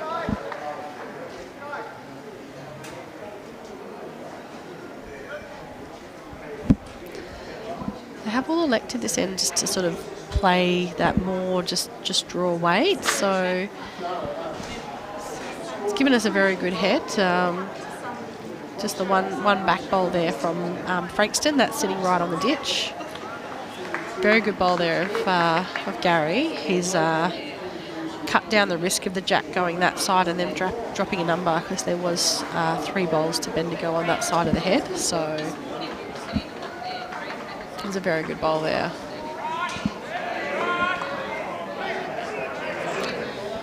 I actually don't have the Deer Park scores at the moment. There was some posted in the chat just before. Deer Park had got in front. Tony is heading here, so I'm hoping maybe he might have grabbed those scores, and he's going to give us an update in a second, but we'll see once he's put the headset on. Afternoon, everybody. Welcome, Tony. And Jimmy's just chasing up some scores for us. Oh, good. We've just had a question in the chat asking for some Deer Park scores, and I said that you might have some with you. Yeah, look, I don't, but we'll get some pretty quick. They've got away to a little bit of a lead. Things I like to hear. It's, I know it's not difficult, but it's actually hard to get the scores at the moment because the wind down there is flipping all the numbers on the scoreboard over. So it's a little bit of guesswork. And it's not just any wind too, it's math. like Arctic, isn't it? It's It so is. cold. It is. If you're out of the wind, it's actually quite nice. But Yeah. in the wind can be cold. Anyway, we've got a game on our hands here, though. We do. So just that one rink over there, the Ash Hoskin one at the moment, which has got Bendigo in front. The other two are quite tight. So, I mean, if those guys over there can sort of start to get a few on the board and tighten it up a little. I think they've picked up one over there and they've got the mat. So 3:12 after 9 now for that one. They get back into the game and start to cut the numbers back, then these guys sort of know what they've got to cover. And they know what they sort of can play for in their heads and stuff like that to try and get those numbers. Fair bit riding on this, that's for sure. See what Brownie can do. Wow. A lot of change, but no change all the same. I think he cut one down. I think he cut a couple out because I think they were holding 2 or 3. So Right, okay. he edged that bowl sideways and it jammed in and got second shot the unconventional way. And I think as well too, it's quite hard now for Stangers to be able to get that one out. And they really need numbers at this stage, especially when they're trying to cover that Hoskin rink. So You'll have to talk me through whose bowls are whose, Sarah. I know Andrew Brown's bowls. I've seen him play a bit. Yep. Of course, he played in City v Country at his home club, which has got to be a big advantage. fair old advantage for him. But where he's the greenkeeper, so you'll know every inch of grass there. I was just saying before that I had the pleasure of leading against Steph in the City Country. Steph Priest? Yep, and she absolutely smashed it, but I'm putting it down to home ground advantage. Bit of home ground advantage for Steph, Yep. And of course, both Steph and Brownie, both very good players, which also helps. Yep, so she's been a fantastic player for a long time. Yeah, she has. So it looks like he was just trying to maybe draw and touch the jack over to where they had those bowls to, they need numbers. Ones aren't good here. And I mean, at the same time as well too for Brownie, ones are, okay to drop here. So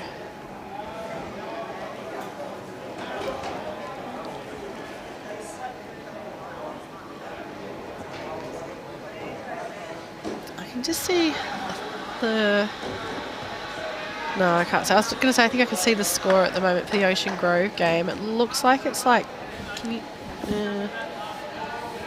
maybe 15-30 or something like that. So they've sort of skipped away a bit, but hopefully Jimmy will come through with some scores for us soon to be able to update on the other games.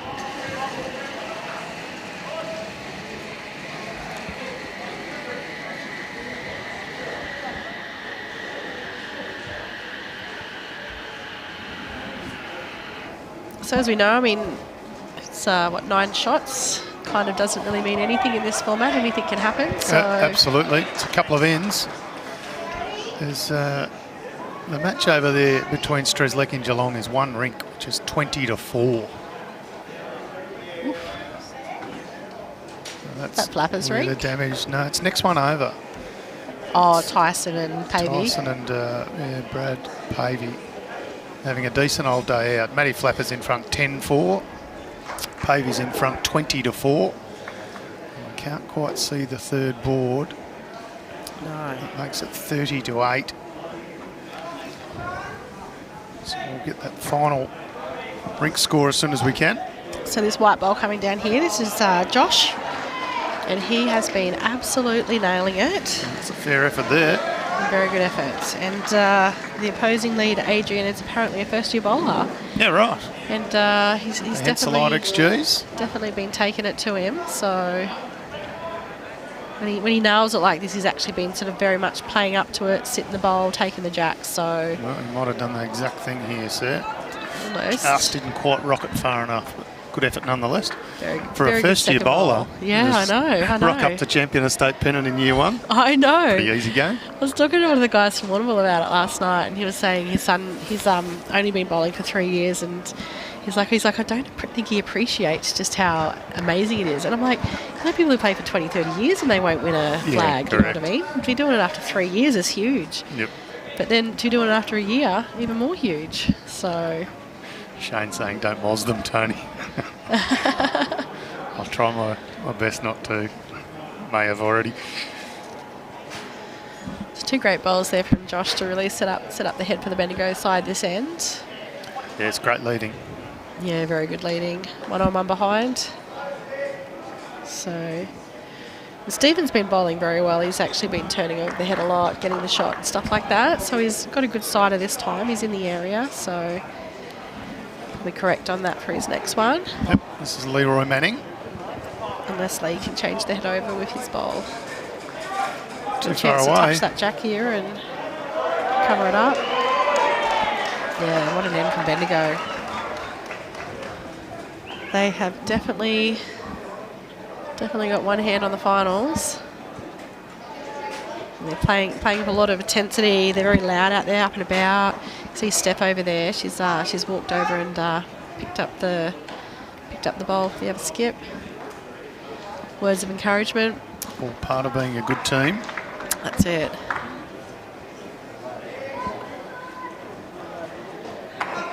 Final score on the Strzelecki Geelong rink is 8-7, so that puts it to 38 now versus 16 in favour of Geelong. And they're roughly 31 ends through, so...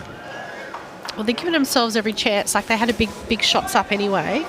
So I guess their game plan going in was, let's not think about what's happening on the other rink and just focus on ours and getting as many shots as possible and getting the win. Controllables. That's it. And then everything else, just put it out of your mind, and what will be will be. Yep. So...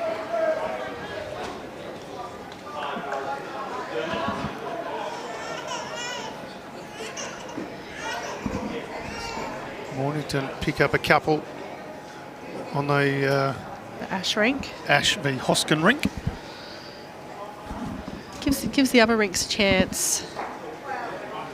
They're attacking very early on this one on Mornington.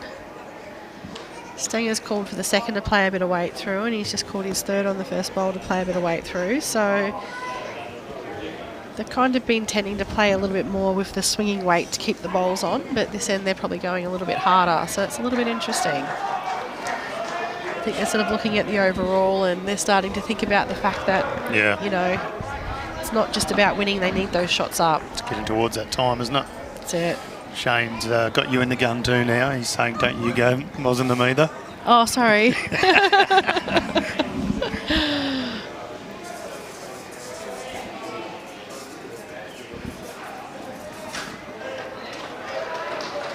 it's a good spot back there. They're holding a pretty good 2 here, so I mean, I guess at the same side of the coin as well, if they get the kill. Well, this won't be far off. Needs to hang a touch. Swing. Oh, they got one out.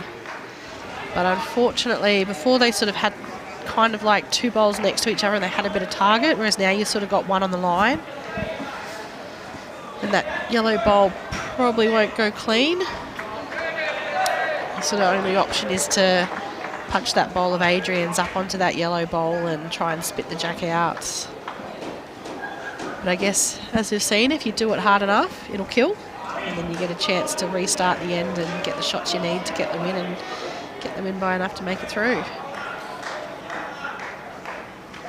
Now, I did just have some stern words with James Pearce out the back too. Oh, did you? Yeah, just letting you know. So if he comes home a little bit upset, we have had a bit of a coming together. I said to him, how rude of you. I said, you are so selfish. We wanted to have you in commentary and you just keep winning and therefore you're not going to be able to commentate and play. So if he comes home a little bit upset, that's why. Okay. Do you know, have you got any idea yet who you're going to put on the stream rink for the last game? Well, Deer Park, given they've already qualified, no. No decisions yet? Don't think so. They'd be the only ones. This one's got 3 live chances of getting there for the other half of the draw. Deer Park can actually drop their match and they're still going to get through. Yeah, they got a bit fortunate there with Wodonga losing that last game to Victoria. Yeah. If Wodonga had got up there, they still would have had them snapping right at their heels, yeah, wouldn't they? That's it. So, I mean, it's always good to go in with momentum and still get the win, but just having that bit more of a buffer, you can sort of relax into your last game, give your subs a game as well too. This one could go either way. They're back to 7 shots now. That's it. That Ash Hoshkin rink has picked up, so they've still got 15 ends to make those 7 shots. So Stan Slawinski's just picked up another one. He now moves ahead by a shot, 10-9. 11 ends over there for Stan. Yeah, looks like it. But I do have a poll away, so I 100% can't see that one. But I think it is because I can't see anything else except for a single one. You can see it now. Let's see what Stanger's done here. Far away. Needs to ride the edge, not quite. Good effort. Just a little bit, probably a couple of feet shorter than what he needed on that one, so... Andrew Brown's very much a no-fuss bowler. Yeah, he is. Too much is going to bother him. He'll handle pressure.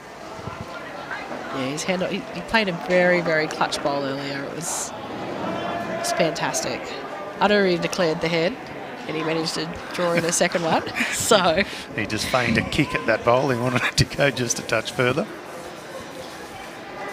But, you know, one here's all good for them. Yep. Keeping it ticking over and keeping them at theirs, and that's what they need to do.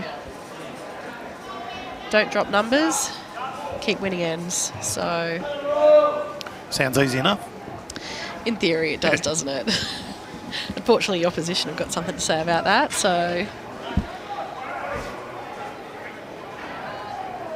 I was just saying to Jimmy before, I said I reckon the road between Ballarat from Bendigo to here is going to be absolutely chockers at the moment. Yeah. Everyone on their way to watch this, so...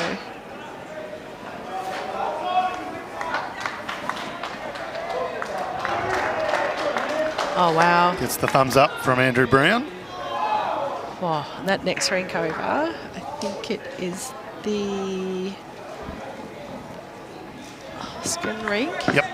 Just played an absolute bomb. He only just missed out on getting the result that he wanted, but he got through this Smallest gap to sit out the second shot and cut it back to 1. So pretty big bowl at this point in the game.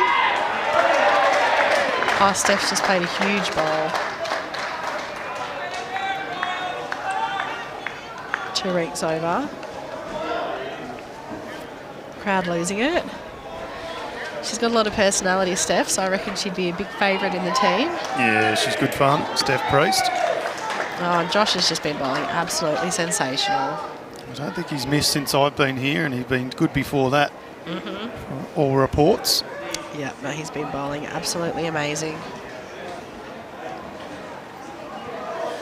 Just puts instant pressure on the Frankston outfit. Yeah, it does. Fair reply there from Adrian. I was going to say, it's not a bad 2 leads bowls from Adrian Mack. Sometimes it's really tough when your opposition lead just nails 2 like that. You just want to make sure you put your bowls in a good position and set up the head so you know everyone coming past you can play those shots that need to be played to turn the jack back over to you. All right, so Jimmy's just gone to get some scores, so we'll publicise those in the next minute or 2. I thought he was doing that 10 minutes ago. Oh, he's trying to sort out the lunches for all the team managers to take their lunches to their teams. So well, that's fair enough. We'll allow that. It's like... as long as he's not stopping and having a nap or a chat. Yeah, so. I tell you, it's hard not to have a chat. Which is straight where my mind went to. Yeah, but there are so many good people here, and you walk from one end of the facility to the other, and you see half a dozen people that you just love to have a chat to. So it is hard to not stop and chat. Well, I mean, I think as everyone sort of gathered, I'm a bit of a talker. And it was funny last night. I said to my partner, I said, I'm just going to go out and, just have a bit of a sticky beak around. And I was gone for a good 20 minutes and I came back and he's like, and I said, I didn't even make it outside of the room. Didn't even get to the door. Stopped and talked to 3 different people and I was like, I better go back because he's going to be wondering where I am. Yeah, Leroy did not like that one as soon as he let it go. Can't quite see where it's finished. It's probably not a bad home, to be honest. I don't know why he doesn't like that. It's behind. Not too far off. Andrew Brown was calling him to match the Leeds bowl from Frankston, Adrian Mack, and he wasn't too far behind that. So that's pretty well matched. Yeah, a bit hard on himself, perhaps. So Caitlin just asking how much time do they have left. So I'm sure Brad will put up the time score for us in a second. And I think that you need to check the NBA scores. Tell you what, if I do, it's a fair I'll come back from the Lakers because they were in all sorts early. LeBron only had 4 points to about half time.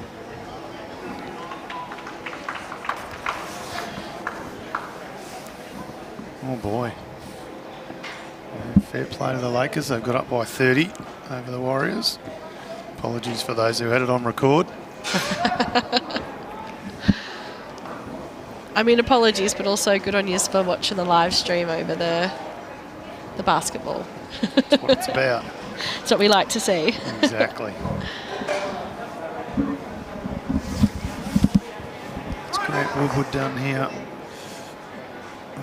He lightens it up a touch. Just the downside to it. Another one in there at this stage.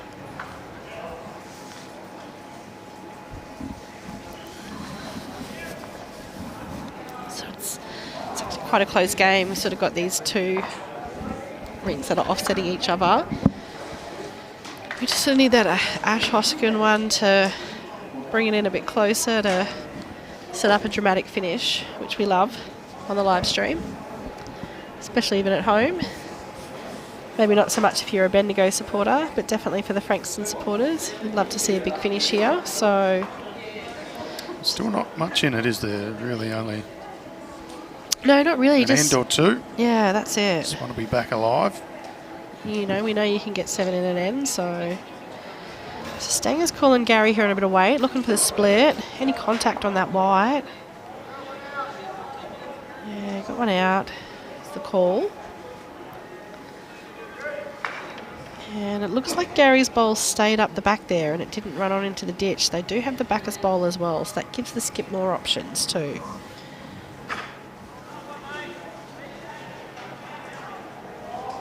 Did take away that wing bowl though, so it sort of takes away the split and that fatness of the head. There's some gaps there now. That's it. A bit more of a sort of like a 1 bowl on-ball target, which, you know, can sometimes be a little bit tricky on this one, where it sort of holds when you play that swinging weight. So might see him go a little bit harder at it.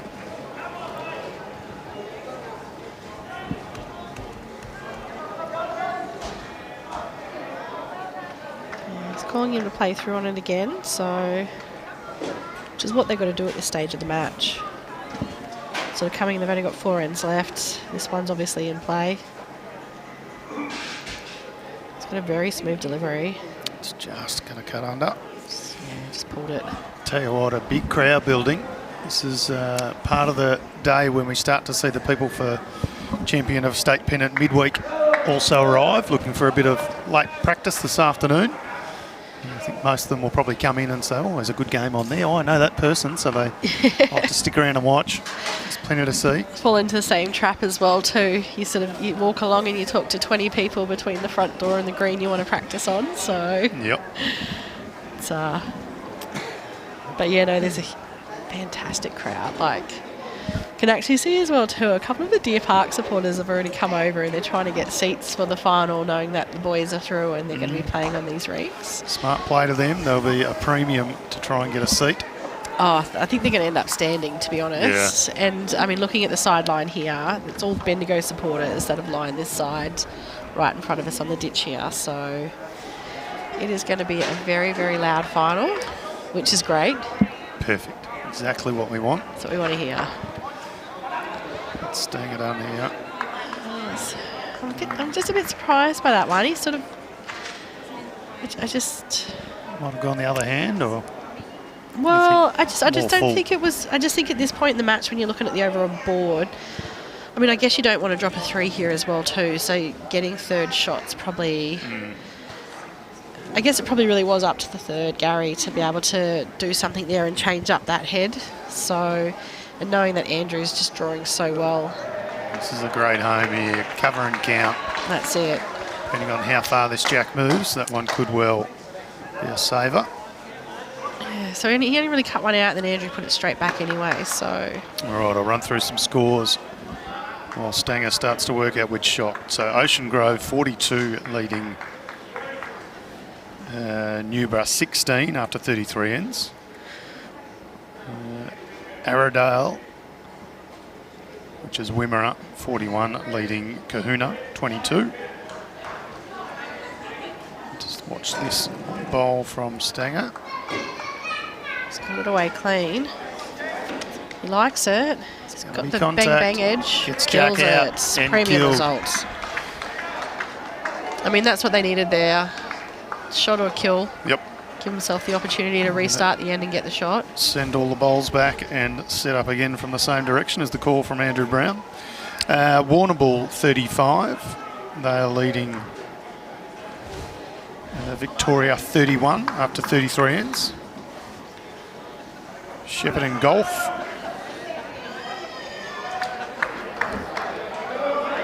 59. That's interesting. They've almost finished, so... I don't think they'll be mucking around. No, they're probably not. So,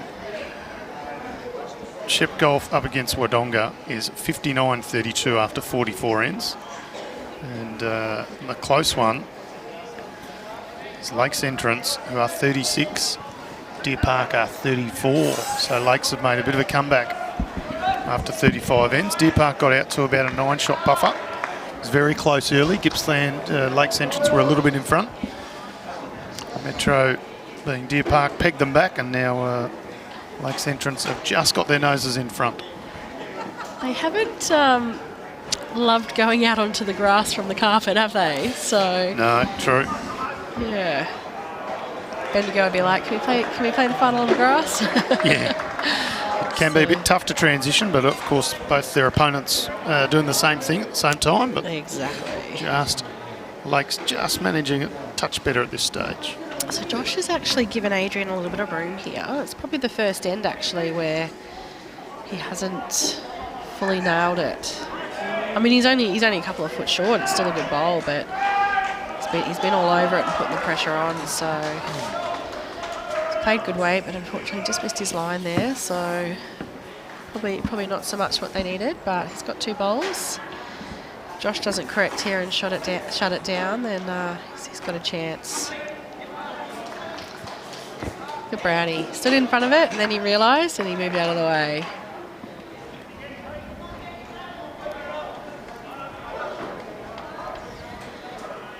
Jade, I would say if your kids want to come down and watch, absolutely bring them, because I don't think the live stream does justice for just how electric the atmosphere is here. So it's absolutely just brimming, isn't it? Oh, well done, Adrian Mack. There you go. There's that correction we needed. I would say there's got to be a good 500 here now. So 100 in front of the clubhouse. There'd be another 100 down this side. And that's just of this one green. We've got 4 greens here. Yeah. Plenty of support out the back as well. I think there's quite a few inside as well too, behind those guys as well. The club The rooms. ones not willing to brave the elements. Yes. They're not as dedicated spectators, I call them. Maybe they're smarter. Not as dedicated, smarter, I don't know. One of the two. Whichever way you want to call it. So Ash has picked up another couple of shots against Luke Hoskin. that's interesting. 7-12 after 11 now. It's 5 shots in a row on that rink. It's very interesting. And it's still, is it 10-10 after 12 on the Slawinski Burn rink? Yep, so Burn picking up a single. It's after 12 ends. Just I know, 2 days in the seat and I still don't know how to score. it's actually the hardest game to score is the sides game. Yeah. It's actually funny. Yesterday, Jimmy jumped up and it was me and Casper and we had no idea. So Brad was doing all the screens, doing all the scoring, and we were just there to be the voice. Brad is multi-talented, that's for sure. That's it. How do Pennant teams get to play in this event? And I love this response. Keep winning. It's true. So, very good reply. So they win their respective pennant competition, whether that's Metropolitan or Murray Mallee or Gippsland or whatever it is. You become the champion of your region, and that brings you here to the champion estate pennant. Of course, we have 2 competitions, the midweek and the weekend. This is the weekend variety. The midweek starts tomorrow morning, bright and early, 8:30. And some, like the Metro, they've just got like the one comp that they play in the Premier, whereas some of the regions they win their section and then they play like little round robins off to be able to get through to represent their region. So some of these guys have had to win more games than others to get through, but everyone's very deserving to be here and they're all putting on a show, so. You're not wrong. Like even coming into this game at the start, like it's sort of blown out a little bit now, but Newborough versus Ocean Grove, like they had them on the ropes. They did. Newborough were really taking it to them, and Ocean Grove have sort of skipped away from it a little bit now, but you know, like for them the outcome was just beating Ocean Grove, but they put up a fight and they took it to them, so.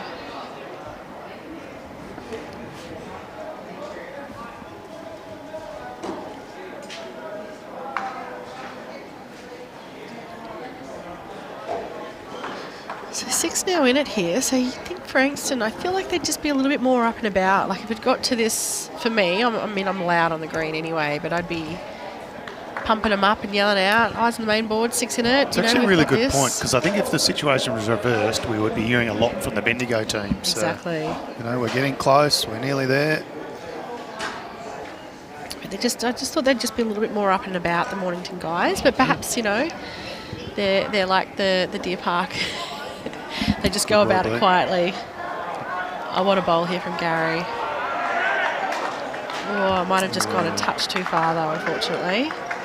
But that was just an absolute bomb. And it's what they've got to be doing at this point in the game. I think they need to be giving their bowls a chance and getting the numbers.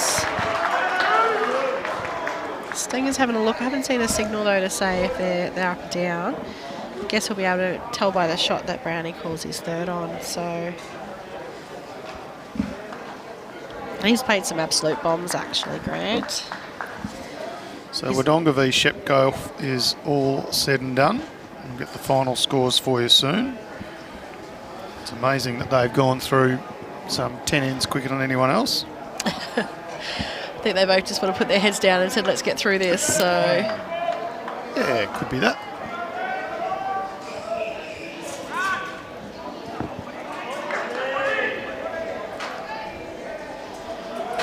Can't see this bowl. Oh, that's a good spot. Oh, he just nudged that one forward. So I'd probably say now it would be shot. Yep. I feel like. So Gary's just got to play something a little bit similar to his last. Probably just adding a foot of weight, looking just to sit that yellow bowl and get in front of it. Sorry, Shane. Saying don't speak too loud.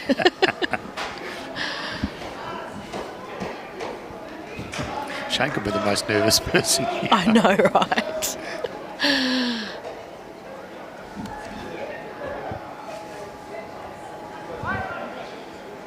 Let's see what Gary can do.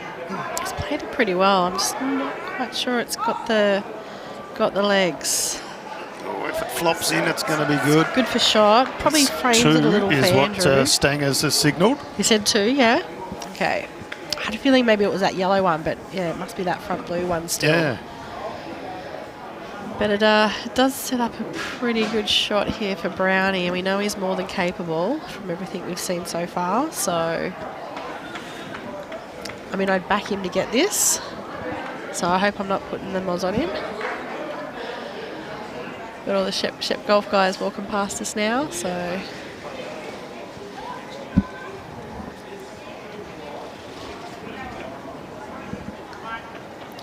Not to be for Shep Golf this year. No. Well, I think it was definitely a surprise that first game when the Waterball guys came and got up on them, and then they did lose one of their star skits of Axel being out for the next 2 games. So that probably was a little bit tough as well. Yep. So Brownie's bowl just in the ditch, taken out of play. yeah, I think I did put the mods on him. Completely. Yeah. Sorry about that, Brownie, if you're watching this later. It's 100% my fault. Stangers has got, you'd sort of want him to sort of get this side of it and push it in and sit it a bit flat. Not fatten it up too much. I'd say that'd probably be 3 there. I mean, from here looking at it, it looks like there's a really, really great little shot on there for him to sort of just get in between those bowls and touch that jack back for 3. But it's sort of easier said than played, and it probably looks very different from the other end, so... Luke Hoskin picks up a shot, now leads 13-7. Alan Ash. They haven't scored in a while, so they probably needed that one to get the momentum 5 back. ends in a row. Brownie likes it. The other way. Just holding out. It's a bit of an opportunity here for a number. Well, that's it. Yeah, I'm surprised he played that much weight. I would have thought he would have sort of just been a little bit more just over the draw than that sort of bigger weight. And the heartbreaker here is if Stanger overcooks this slightly and gives the shot away with the jack going back to the waiting bowl. Look, I don't want to put the moz on him. No, that's not putting the moz on, but he's got to be conscious of that. Well, I was going to say I don't want to, but he has been playing that draw sort of weight better. So I don't see him overcooking it, especially considering he played just such a good one on his last one. But could have put the moz. Probably should stay wide, if anything. And if he comes into his 2 bowls, that won't be too bad if he rocks them over. That's it. You sort of want to be on the outside of it, not under and looking for the jack. He's not wide, but cautious. Find trouble and not change things. So we'll see just how many shots this is. This is a 3. It could get I'm going to say it's a 3. No, it's just a 2. Just a 2. Okay. Still interesting. Yeah. Not as interesting, but still interesting. Yeah, quasi-interesting. So 12 ends gone here, sir. And 11-10 is now the lead. Really getting down to the business end, aren't we?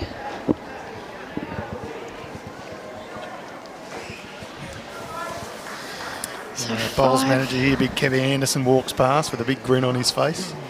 Oh, which I don't think I've ever seen him without a grin on his face, but he It's true too. sent me a video of some, fans of his football club, Celtic, who in the Scottish Premier League, doing a bit of singing at their most recent match. It's quite a good video. Google it if you'd like to see. Just doing a bit of healthy rivalry against the Poms. So it looks like that. So Jack's gone back. Might have just picked up another one. I know they're just signalling their one down. The end hasn't finished. A little bit tricky to see now. We've got a lot of bowlers who have sort of finished walking past and sort of spectators making moves. So only 5 shots in this now, which has prompted Andrew Brown just to come up and have a quick chat to his charges. So Shane, to answer your question, yes. So because Ocean Grove have got the shots up, if Frankston were to win, then Ocean Grove would go through because they've got a lot of shots up from their last game against, I think it was Wimmera. Yep. And then also now they've got a really good lead against the guys from Strzelecki, Newborough side. So Frankston win, then Ocean Grove go through. If Frankston were to invoke their power play ends and get up by a lot here, then Frankston would go through. So Frankston will have to win by a huge margin to get over the top of Ocean Grove. Now, if they beat Bendigo by more than 5, they will have the honour of finishing second in their section. Yeah. Of course, if Bendigo win this match, then they'll be through to the final to meet Deer Park. So still plenty to be decided.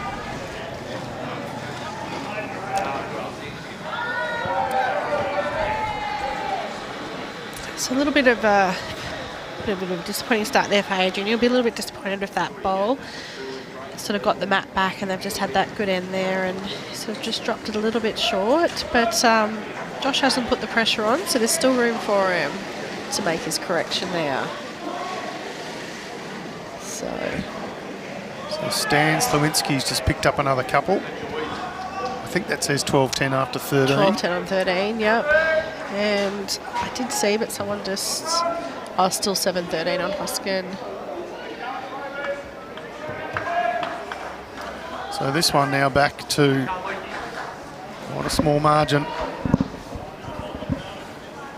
Yeah, there's not a lot in it. So, I mean, I guess it just depends if Ocean Grove slipped Frankston enough cash just to go for the win and not the big win before the game, or... We say that in jest, of course. In jest, of never course. happen. No, 100% it wouldn't happen. But,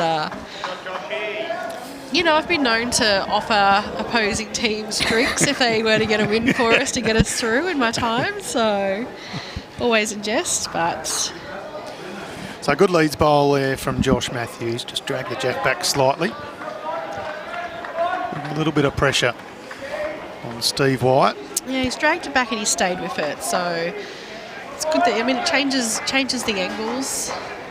You know, they've got to play a slightly different line to get to it. Not that it's bothered Steve at all. Steve White's up for that. He's just like, angles be damned. Steve Weston just saying nail the it's jack. cold here in Yarrawonga, wearing beanies too. Yeah, there's a real chill in the breeze, and it has now clouded over. Yeah, the by sun's and large. disappeared, hasn't it? Put us in for a very Very cool cool game finish. 3 today, the final.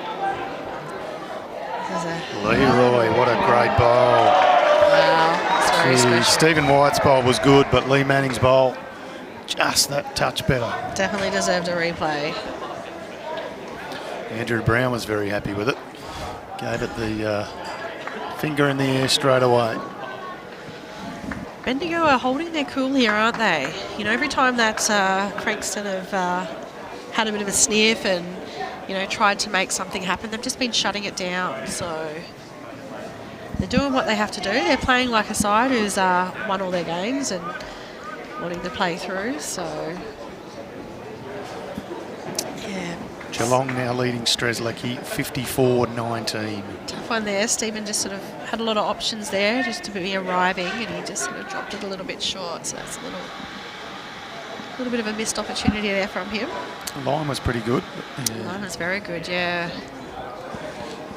So Geelong have about 2 or 3 ends to go, and they've done their part of the equation, which is to get through that match. That's it. They've done all they can. So now they'll be over here, I reckon, once they wrap up. They'll be cheering Frankston home. They will. So, in the nicest possible way. So, 3 shots in this there. This could go either way. I know, it's gotten very close. It's actually probably good for Ocean Grove that they have sort of wrapped it up over there, because now at this stage your mind would be on what's happening here, you know. Your game's wrapping up and it's all coming down to this, so...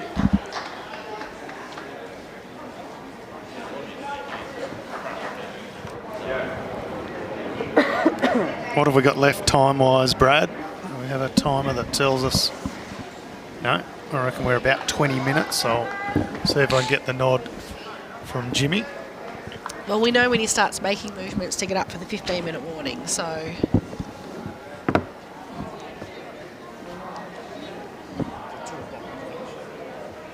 Yeah. Yeah, it is confirmed. A 2 o'clock finish, so around about 18 minutes left in this match, which shouldn't pose too many problems. They're all kind of on their 13th, 14th end, so... Yeah, I guess it's more if they have a dead end. Yep. So just for the people watching at home, if they have a dead end during regular time, the end is replayed. However, if the timer goes and the end is killed, then it's respotted. So tactically that changes things. If you're in the middle of an end when the bell goes and you decide to kill it, you're setting it up for the tee. So you've got to keep an eye on that timer before that last end really starts, don't you? Because it might change shot selection from the start of that end. That's it. And you'd have your team manager behind. They'd have the shot clock going and they'd be letting us know when it's getting close. Yep. You'd think. Good team manager, worth their weight in gold. That's it. Running drinks, encouraging words. Yep. Timer. Maybe next year doing some live scoring. 100%. Something we're working on. Steve Weston, yes, region sides championships will be streamed each and every round. We split across 2 venues, both Echuca and Moama for that one. Looking forward to that. It's in about 3 weeks' time. So we'll be bringing all the streaming that we can. And so with that... Oh, it was a great effort there from Gary Barnett. Just cutting under.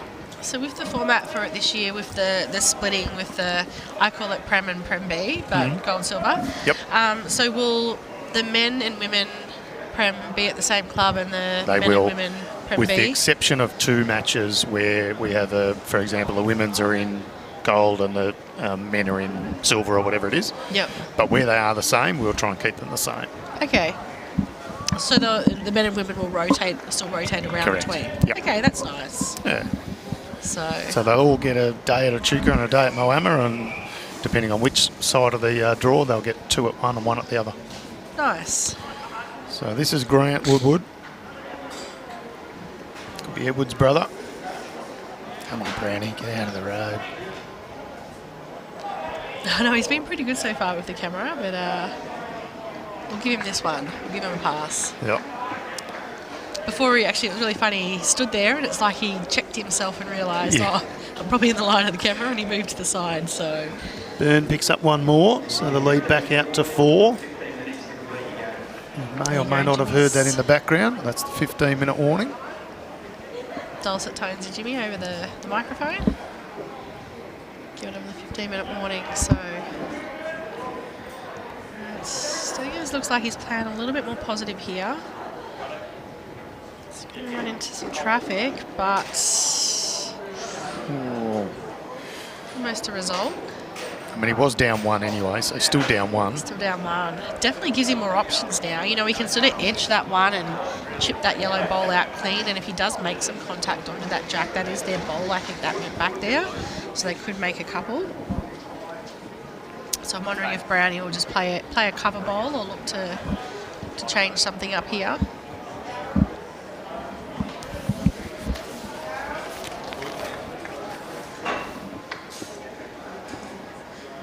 So 11-10 here after 12 ends. Big Lewinsky Byrne have completed 14. Ash Hoskin almost completed their 14th end. The 15-minute timer went about a minute and a half ago. Adds another little complexity to this match. All right, so it looks like he's just putting in a cover bowl at the back here.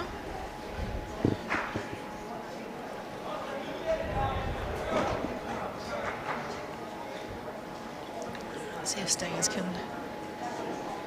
Big bowl here in the scheme of the game. If they can turn this over here and get the shot. How's the track set? I think it's pretty good, actually. Pretty good. Oh, he got it he's too clean. very stiff. Too clean. Very stiff. Great effort. We can see this one tracked from a mile out. Looked like it was right on course. Yeah, I thought he was going to get the side of it, and then it just dipped under and got the wrong side. Needed to punch it through, so... Did he take out their second shot there and they're down a couple? Can you... That could well be. See if we can get that behind the head shot again, please, Brad, and we'll try and work out. Trying to see the stickers there. I feel like that front one there is Bendigo, but this back one here is Mornington. That white one is definitely Bendigo. I'm wondering if that Mornington one is second and if there's options for it to go, or... Looks like he's just going to draw a second. What's Brownie done? He's played this pretty well. His track's very good. He's got that white bowl to beat as a guide on the way in. Oh, did he turn it over enough? They didn't give him anything, so I'd say it's just the one. Yeah, one goes up. But, I was going to say that could have been a shot and about a six-way measure, but everyone's resigned to the fact that's too hard, so we'll just give Brownie one. It's just easier that way. I would have thrown the measure on just to make him feel better about the shot. Just a confidence booster. That's it. So no wasting time now. They quickly get the jack down. Still shouldn't have too much trouble. They should still get through. They've got they've only got to get the jack down for the 15th end. Yeah, and if they're aware of that as well too, they'd be onto it, you know what I mean? Yep, and they can actually just chuck it down as hard as they can and get it into the ditch, and that counts as a commencement of an end. I've seen before where it's been like in a timeout situation and like the team had the shot but it was a measure for the second and the other team had said, oh, maybe we'll get the umpire, and they just conceded and said, we'll take the one so they could get the jack down and give it that opportunity. Yeah, so smart play. Very smart play. Smart play from the other guys too, asking for the umpire. Yeah. But, I don't know. I don't like that sort of stuff. I really struggle with that. No.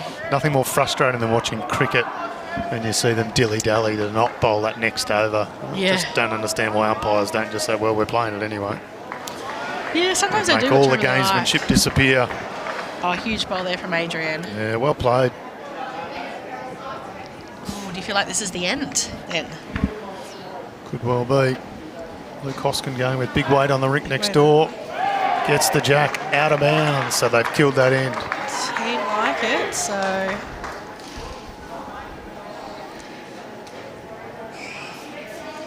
Geez, they're up and about Bendigo, aren't they? They sure are. 5 shots now is their lead. If only 5 in it, and they're all up and about and high-fiving and encouraging each other, so... Just sent Jimmy down to get some scores from out on the grass greens out the back. I can only see that there's the Deer Park and Lakes Entrance game still going, to be honest. I think everybody else have seen them walk past. And I can't see them out there, so... Okay, so Ballarat Highlands have gotten over Warrnambool, 53-30. Shepparton Golf have beaten Wodonga, 36-32. And they've just gotten the scores in now from Jimmy. Deer Park are up by 8 on the last end, so they... The worst they can do is draw. Can drop an 8 and play an extra end, but... Oh, so there's no draws, you have to play an extra. Oh, and of course it's still sectional play, so they can get a draw, but chances of getting an 8. Well, we have had 2 of them this tournament already. Well, that's true. It's never say never at this level. Greatly possible. Arrowdale have beaten Kahuna, 46-42, which gives them their first victory, Arrowdale, of the championships. Oh, nice. They got to finish on a... They did, unfortunately, at the expense of Kahuna, who didn't get a victory in these championships. Yes, that is the way the cookie crumbles. So Deer Park leading by 8. The Strzelecki v Geelong, so Newborough v Geelong finished at 60 for Geelong and 21 for Newborough.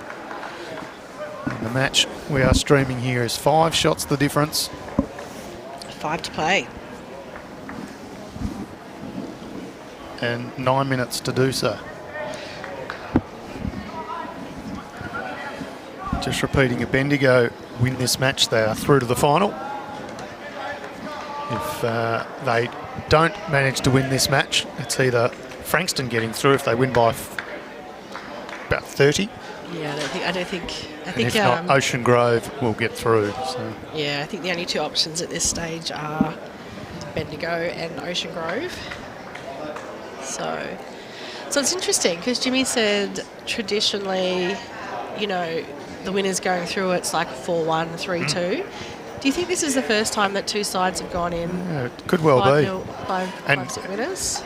And to be honest, though, it's even only just. Bendigo obviously had that terrific victory against Ocean Grove last night that just got them over the line. So there's never much in it. Well, even then too, like Deer Park last night, they were very close against Warrnambool. It only sort of like they only jumped out and got it in the last couple of ends. So yeah.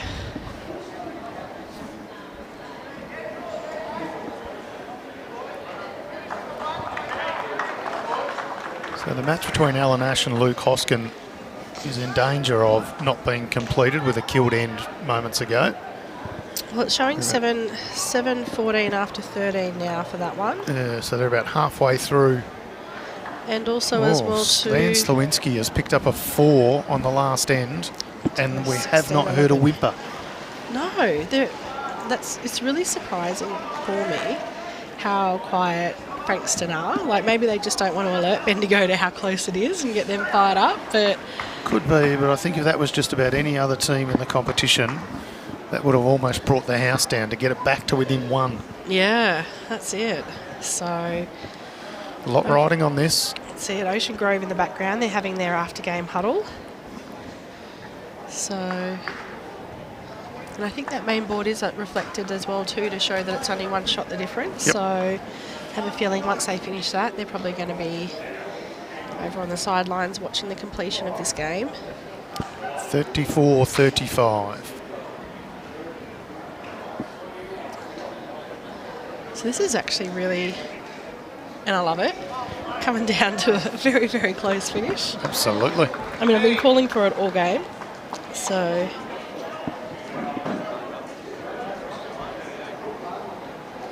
So Shane will be Deer Park on one side, and then against either Bendigo or Ocean Grove, I think is probably the only realistic possibility. Frankston would have to win by, I think, about 30 shots to cover the shots differential. So basically, I mean, Frankston, obviously you're playing for the win. You're playing to get into Absolutely. finishing up the weekend in 2nd spot. Yep. If it stays how it is, they finish in 3rd spot. And I'm sure there's been the offer from the Ocean Grove boys to buy them a round of drinks if they do happen to get up over Bendigo in this round 5 match. Yeah, 100%. A little bit of support in the chat now. Rosie saying, show them how it's done. Yeah, absolutely. And, you know, they want to come out here and prove as well too. They can go and make a weekend of it and put the pressure on those top teams. Absolutely, they can. Like when we talked about it at the start of the weekend and we were talking about this section, you know, we did talk a lot about Ocean Grove and Bendigo being the 2 teams to beat with it, but they're absolutely sounding out that it's not just between those 2. They're a fair contender and they are more than able to go all the way with the top team in the section and potentially take them down. So. Absolutely. There's a little bit going on out here now with 5 minutes-ish left on the clock. I don't have the official time, but it's roughly a 2 o'clock finish. And there's 4 bowls still to come, maybe 5 bowls still to come on the Luke Hoskin rink. And another end. And an end to play. So whether or not they can get this next end down, the rink we're showing. It looks like a bomb was just played over there because there's a bit of noise coming from the Frankston players. So I'd favour their holding. Absolutely, maybe a that's couple. Peter Coughlin. Put in a good bowl. Righto, what has Brownie done here? He's just going to drift under. Yeah, so no change. So I think are they holding two here? Is that front bowl there next to the shot bowl? Is that Stevens' bowl, or is it? Bendigo just played a huge bowl over there. They did. Or is that Grant's bowl on the front? I can't quite tell from the stickers. I mean, the way they're playing at the head, you'd think that it is possibly two. But I've been wrong many times this weekend. Yeah. I own it. It's easy to do. All right, so. And absolutely, Rose, shy. all the teams are doing well to get where they are now. It's huge to win a flag, like absolutely huge. So, but yeah, also when you come up here and you're playing the best of the best. All right, so about 3 minutes remaining.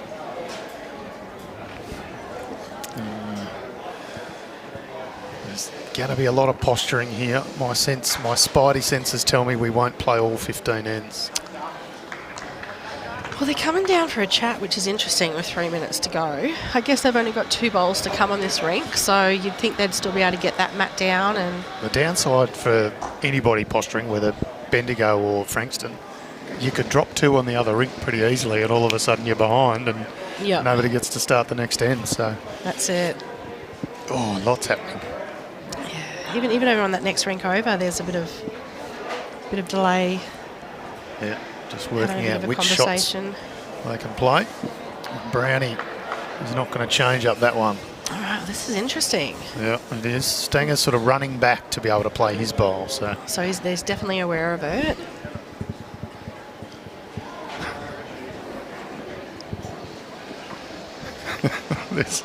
there's people galore very interested in what's happening with this, I can tell you. And a lot of people saying, well, what are they doing? So there's almost zero chance of the Ash Hoskin rink playing their last end. All players are posturing over their head, and no skippers bowled their bowls yet. Oh, what a tell you bowl what. Very this special. could change things. This could change things. It's so funny. The Frankston players went nuts, and the Ocean Grove spectators over there started cheering as well with that bowl. So there's no doubts at all who Ocean Grove are going for here. The Ocean Grove players may come over and just give Stangers quite a big hug, depending on what happens. So they're getting the mat down. We'll just confirm. Is that 2? 3. Yes, we're hearing 3. Oh, Luke Hoskin plays a bomb. Trails the jack back to his own bowl. Still 3 bowls to come. So 14-11. To the Stanger rink.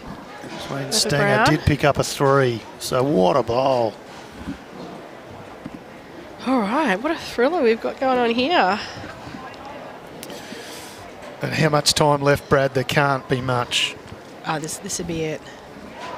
The Hoskin rink won't get another. So about 20 seconds left.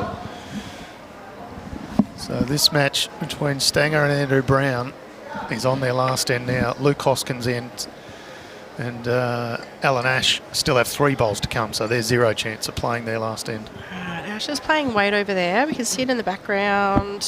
Nothing. Somehow managed to hit every single hole. Both skippers still have 1 bowl to come. So I'm wondering what the situation is over on that other rink. Well, I tell you what, if you can get anywhere near here, come on down. And again, too, players from the other rinks. There's the siren. They're all crowding the head. So Adrian's done the right thing here. He's are leading 37-35 there. Luke Hoskin, I favour, is holding a couple over on his rink. He has 1 bowl to come, as does his opposing skip, Alan Ash. Oh my God, how exciting it's going to come down to the live stream rink. It could well be the live stream rink with a drawn game. Brownie got the last bowl. And I mentioned earlier in the call, Adrian has just nailed that jack. Brownie does not feel pressure. He is a very cool cat. Josh has bowled amazing, so it'll be interesting to see what his reply is here. Absolutely. I'll keep an eye on Alan Ash, who's on the mat now. Yeah, keep an eye out for what the I reckon score he's is a couple over there. down. He's bowling with a bit of purpose. Yeah, they must have a toucher or something they're trying to get up in there. Looking for it to turn. Oh, there's bowls rattle around everywhere. Just get confirmation. It looks like 3 to Bendigo. Wow. Oh boy, so they're now in front by 1. 1 in front, 1 down on the head, so it's a draw as it lies at the moment.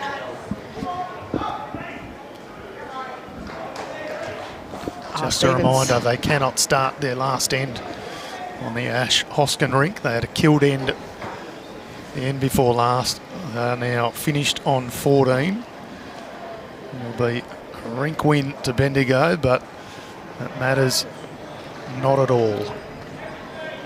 Matters is the master board. It's currently 38-37 in favour of Bendigo. It's just shy there, but it's a good sider. He had good line on that one. So it looks like at the moment Frankston are holding the 2 they need. So they've got that, looks like that one on the way in there from Stephen. It's a bit short, but I'm pretty sure it's second shot. So if it's 1, Bendigo will go through with 4 wins and a draw. Yep. So if it's 2, yep, Ocean Grove go through. This is all happening. So you can see why the spectators are so invested in cheering on the Frankston bowls. So I mentioned earlier there was about 500 people here. I reckon they're now all crowded around this green. They're surrounding everywhere, including every Ocean Grove player. The Ocean Grove guys are all standing on the green, fanning it on the other side. And they're liking cheering this one from a long way out. It's just not quite going to get back. Great effort. All right, big one here from Gary. I mean, you don't want to really fatten it up and give it a target. Stangers is just calling for a cover bowl. So to me, that says the fact that they do, they are holding the 2 that they need. So Hope you've got a mop, Ellen. That's all I can say to that. Oh boy, it's all happening here. Alan, I think you and all the Ocean Grove supporters as well too. They're very tense over there watching. So I'll be very, very interested here if Frankston get up as to who has the louder cheer, Ocean Grove or Frankston. yeah. Of course, we know there'll be a loud cheer if Bendigo get up. Oh, huge. I can see the spectators running on and swamping the players like they do in the footy. It wouldn't surprise me. So, but that being said though as well too, I can see the Ocean Grove guys doing it as well too if they... Yeah, here's Gary Barnett. He's played this pretty well. He's got the chance to get an edge in off here. Yeah, kind of. He did get one back, so I think they Doesn't really change too much. No, probably just a little bit wide on that one. His weight looked all right. Oh boy. I guess he's probably got a little bit of doubt in his mind. He doesn't want to move that jack and open it up, like it's quite covered up at the moment. A little bit hard for the Bendigo guys to get to. But that being said, we've got quality players out here and you really do sort of back them to getting those shots. Yeah. This one's a great ball coming in here from Grant. Just going to die. Great track on it.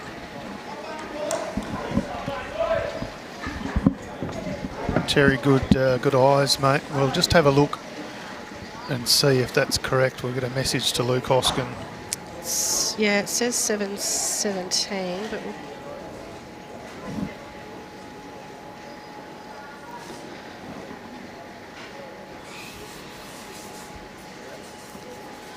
unfortunately we've got a lot of people standing in front of us, so we can't really see any of the scoreboards or... No, Jimmy's actually over there talking to Luke Hoskin now, but not answering my messages. So we'll keep trying. Very, very classic Jimmy. So, I mean, to me, the way everyone's sort of crowded around and the way they're playing this head, you know, they look like they've got the 2 and they're not trying to get another shot, they're just playing cover bowls. So to me, that says that the score is correct and there is only 1 in it, because I wouldn't think they'd be playing for the draw. So we're just going to run through as well. I mean, they've obviously got a great setup there, but really it doesn't matter at this point. They've just got to get the shot, Bendigo, or cut it back to 1. All right, we finally managed to get Jimmy's attention. Took everyone cheering and yelling at him and waving. Right. All right, 4 big bowls to come, isn't it? So they're saying that was a 7-17 result to Luke Hoskin, which means they must have picked up 4 on the last end. So what does that make it then? That's 37-39, a 2-shot difference. We'll see if we can see the master board. Stange has been drawing very well. Well, if that's the case, they've got the 3 they need. Bit of a shelf there for Brownie, but you've got those front bowls on the way in, so... Okay, the issue we've got is they're still saying it's a 1-shot margin. I can't see any scoreboards because there's walls of people everywhere. So 16-11, 7-17. They must be missing one somewhere. Either way, they've got the game at the moment anyway. Main board. No, it is 2 now. They're Sorry, telling me 2. So it is correct. 37-39. Brad's just pointed All this right, out. He's perfect. got a camera angle. Perfect. Thank you, Brad. It's all over it. All right, good pick up too, Terry. All right, he's playing weight. He's just got to get around those front ones, which was always going to be the problem. So they are holding it at the moment. They've got the 3 there with Stanger's last bowl. So big one here for what he plays. He doesn't want to fatten it, but he probably wants to get rid of that wing bowl there. That's sort of making it a bit of a shelf and a target for Brownie. So what do you reckon? Does he play the blocker or does he try and just tuck that side one away? Well, To take away that Brownie target. signalled his intention already, so I'd be going the blocker, but it's a very hard shot to play. Oh, I don't know. I'm pretty good at it. There's a lot But of only margin from a lead for error. position. So he's not going the blocker. I think he is. Too deep for a blocker in my mind. He doesn't want to be that far up. I want to be much further back up the rink, but We did a little fist pump, so I feel like that is maybe what they were it blocks after. a swinging weight, that's for sure. Yeah, it does. Doesn't block anything full. Which they sort of had there as a... I mean, I guess they had the option too. They could get that yellow one and split them out. So it kind of... You've got a bit of a smaller... Probably frames it also too as well, though. So they're... Oh, Catherine, I hope you're on the edge of your seat. We're Frankston very happy to holding be at the bringing moment. this. Frankston holding 3, holding the match, which will put, ironically, Ocean Grove Through. through to the final. He's doing the right thing. He's taking his time and he's having to think about it and probably trying to settle the adrenaline a bit. Yeah, Luke Hoskin, the club coach, has come in to offer a little bit of advice as well. Yeah, that's good. Give him that reassurance. Take any doubt out of his mind that he's playing the right shot. Give him that confidence walking down the mat. I like having someone like Andrew Brown in my corner in this sort of instance, though. Well, that's it. That's it. I wish all the players walking past here, I wish they'd just stand still because Yeah, no. they're giving me the heebie-jeebs being at such a clutch moment in the match. So If he hits this, All right. he will let out a yelp. This is it. All right, let's make sure we get the head end here. It's going to explode over the way with the spectators. And Andrew Brown on the run. Oh, he's missed no. narrow. He's missed narrow. Well, Ocean Grove have And been people very quite respectful. respectfully want to not cheer too They've done loud. a few little fist pumps, but they're respectful of the situation that Bendigo are in. Gosh, I feel for Brownie. Now you feel bad for everyone. I know. This will sink in a second, and Ocean Grove are starting to celebrate a little now. They know there's nothing they can do. I think Just make sure this is 3. they're being very, It very is 3. respectful. Signalled as 3. So Stanger picks up a 3, which gives Frankston the victory Wow. by 1 shot, 40-39. 44 of 45 ends played because Luke Hoskin, Alan Ash couldn't quite get through their 15. So Deer Park, who would have been ready to take on Bendigo, have now got a bit of a change. They will take on Ocean Grove in the final of the Champion Estate Pennant Weekend Variety. Sarah Roger, thank you very much for calling this game. What a cracker of a game. I know, what it? Kind of not fair when you have not 2 winners in this, is it? No. Oh, it was such a good game. It's a shame there has to be a loser. Yeah. And you really feel for Bendigo, you know, with that being the finish. So, yeah. Credit to Frankston for fighting and fighting and fighting and eking out a 1-shot victory. They should be very proud Yeah. of the way they've played. Strong finish for them. They finished in second position, so Yep. And Bendigo, though they haven't done a lot wrong, they've dropped one match by a shot, and unfortunately for them, that doesn't get them through to the final. So, well played to them, and a credit to Ocean Grove, who would push Bendigo the whole way. Well, they did what they had to do. Just went down, and good victory for them this morning. They started their second game today just focused on getting that job done and not thinking too much about what was happening over this end, and they did what they had to do. So They sure did. All right, thank you very much to Moama Bowls Club for hosting us, and of course they power our stream. Thank you very much to Brad from SEN, who's produced the show so wonderfully today. We will be back with the grand final. Deer Park taking on Ocean Grove in about 20 minutes' time.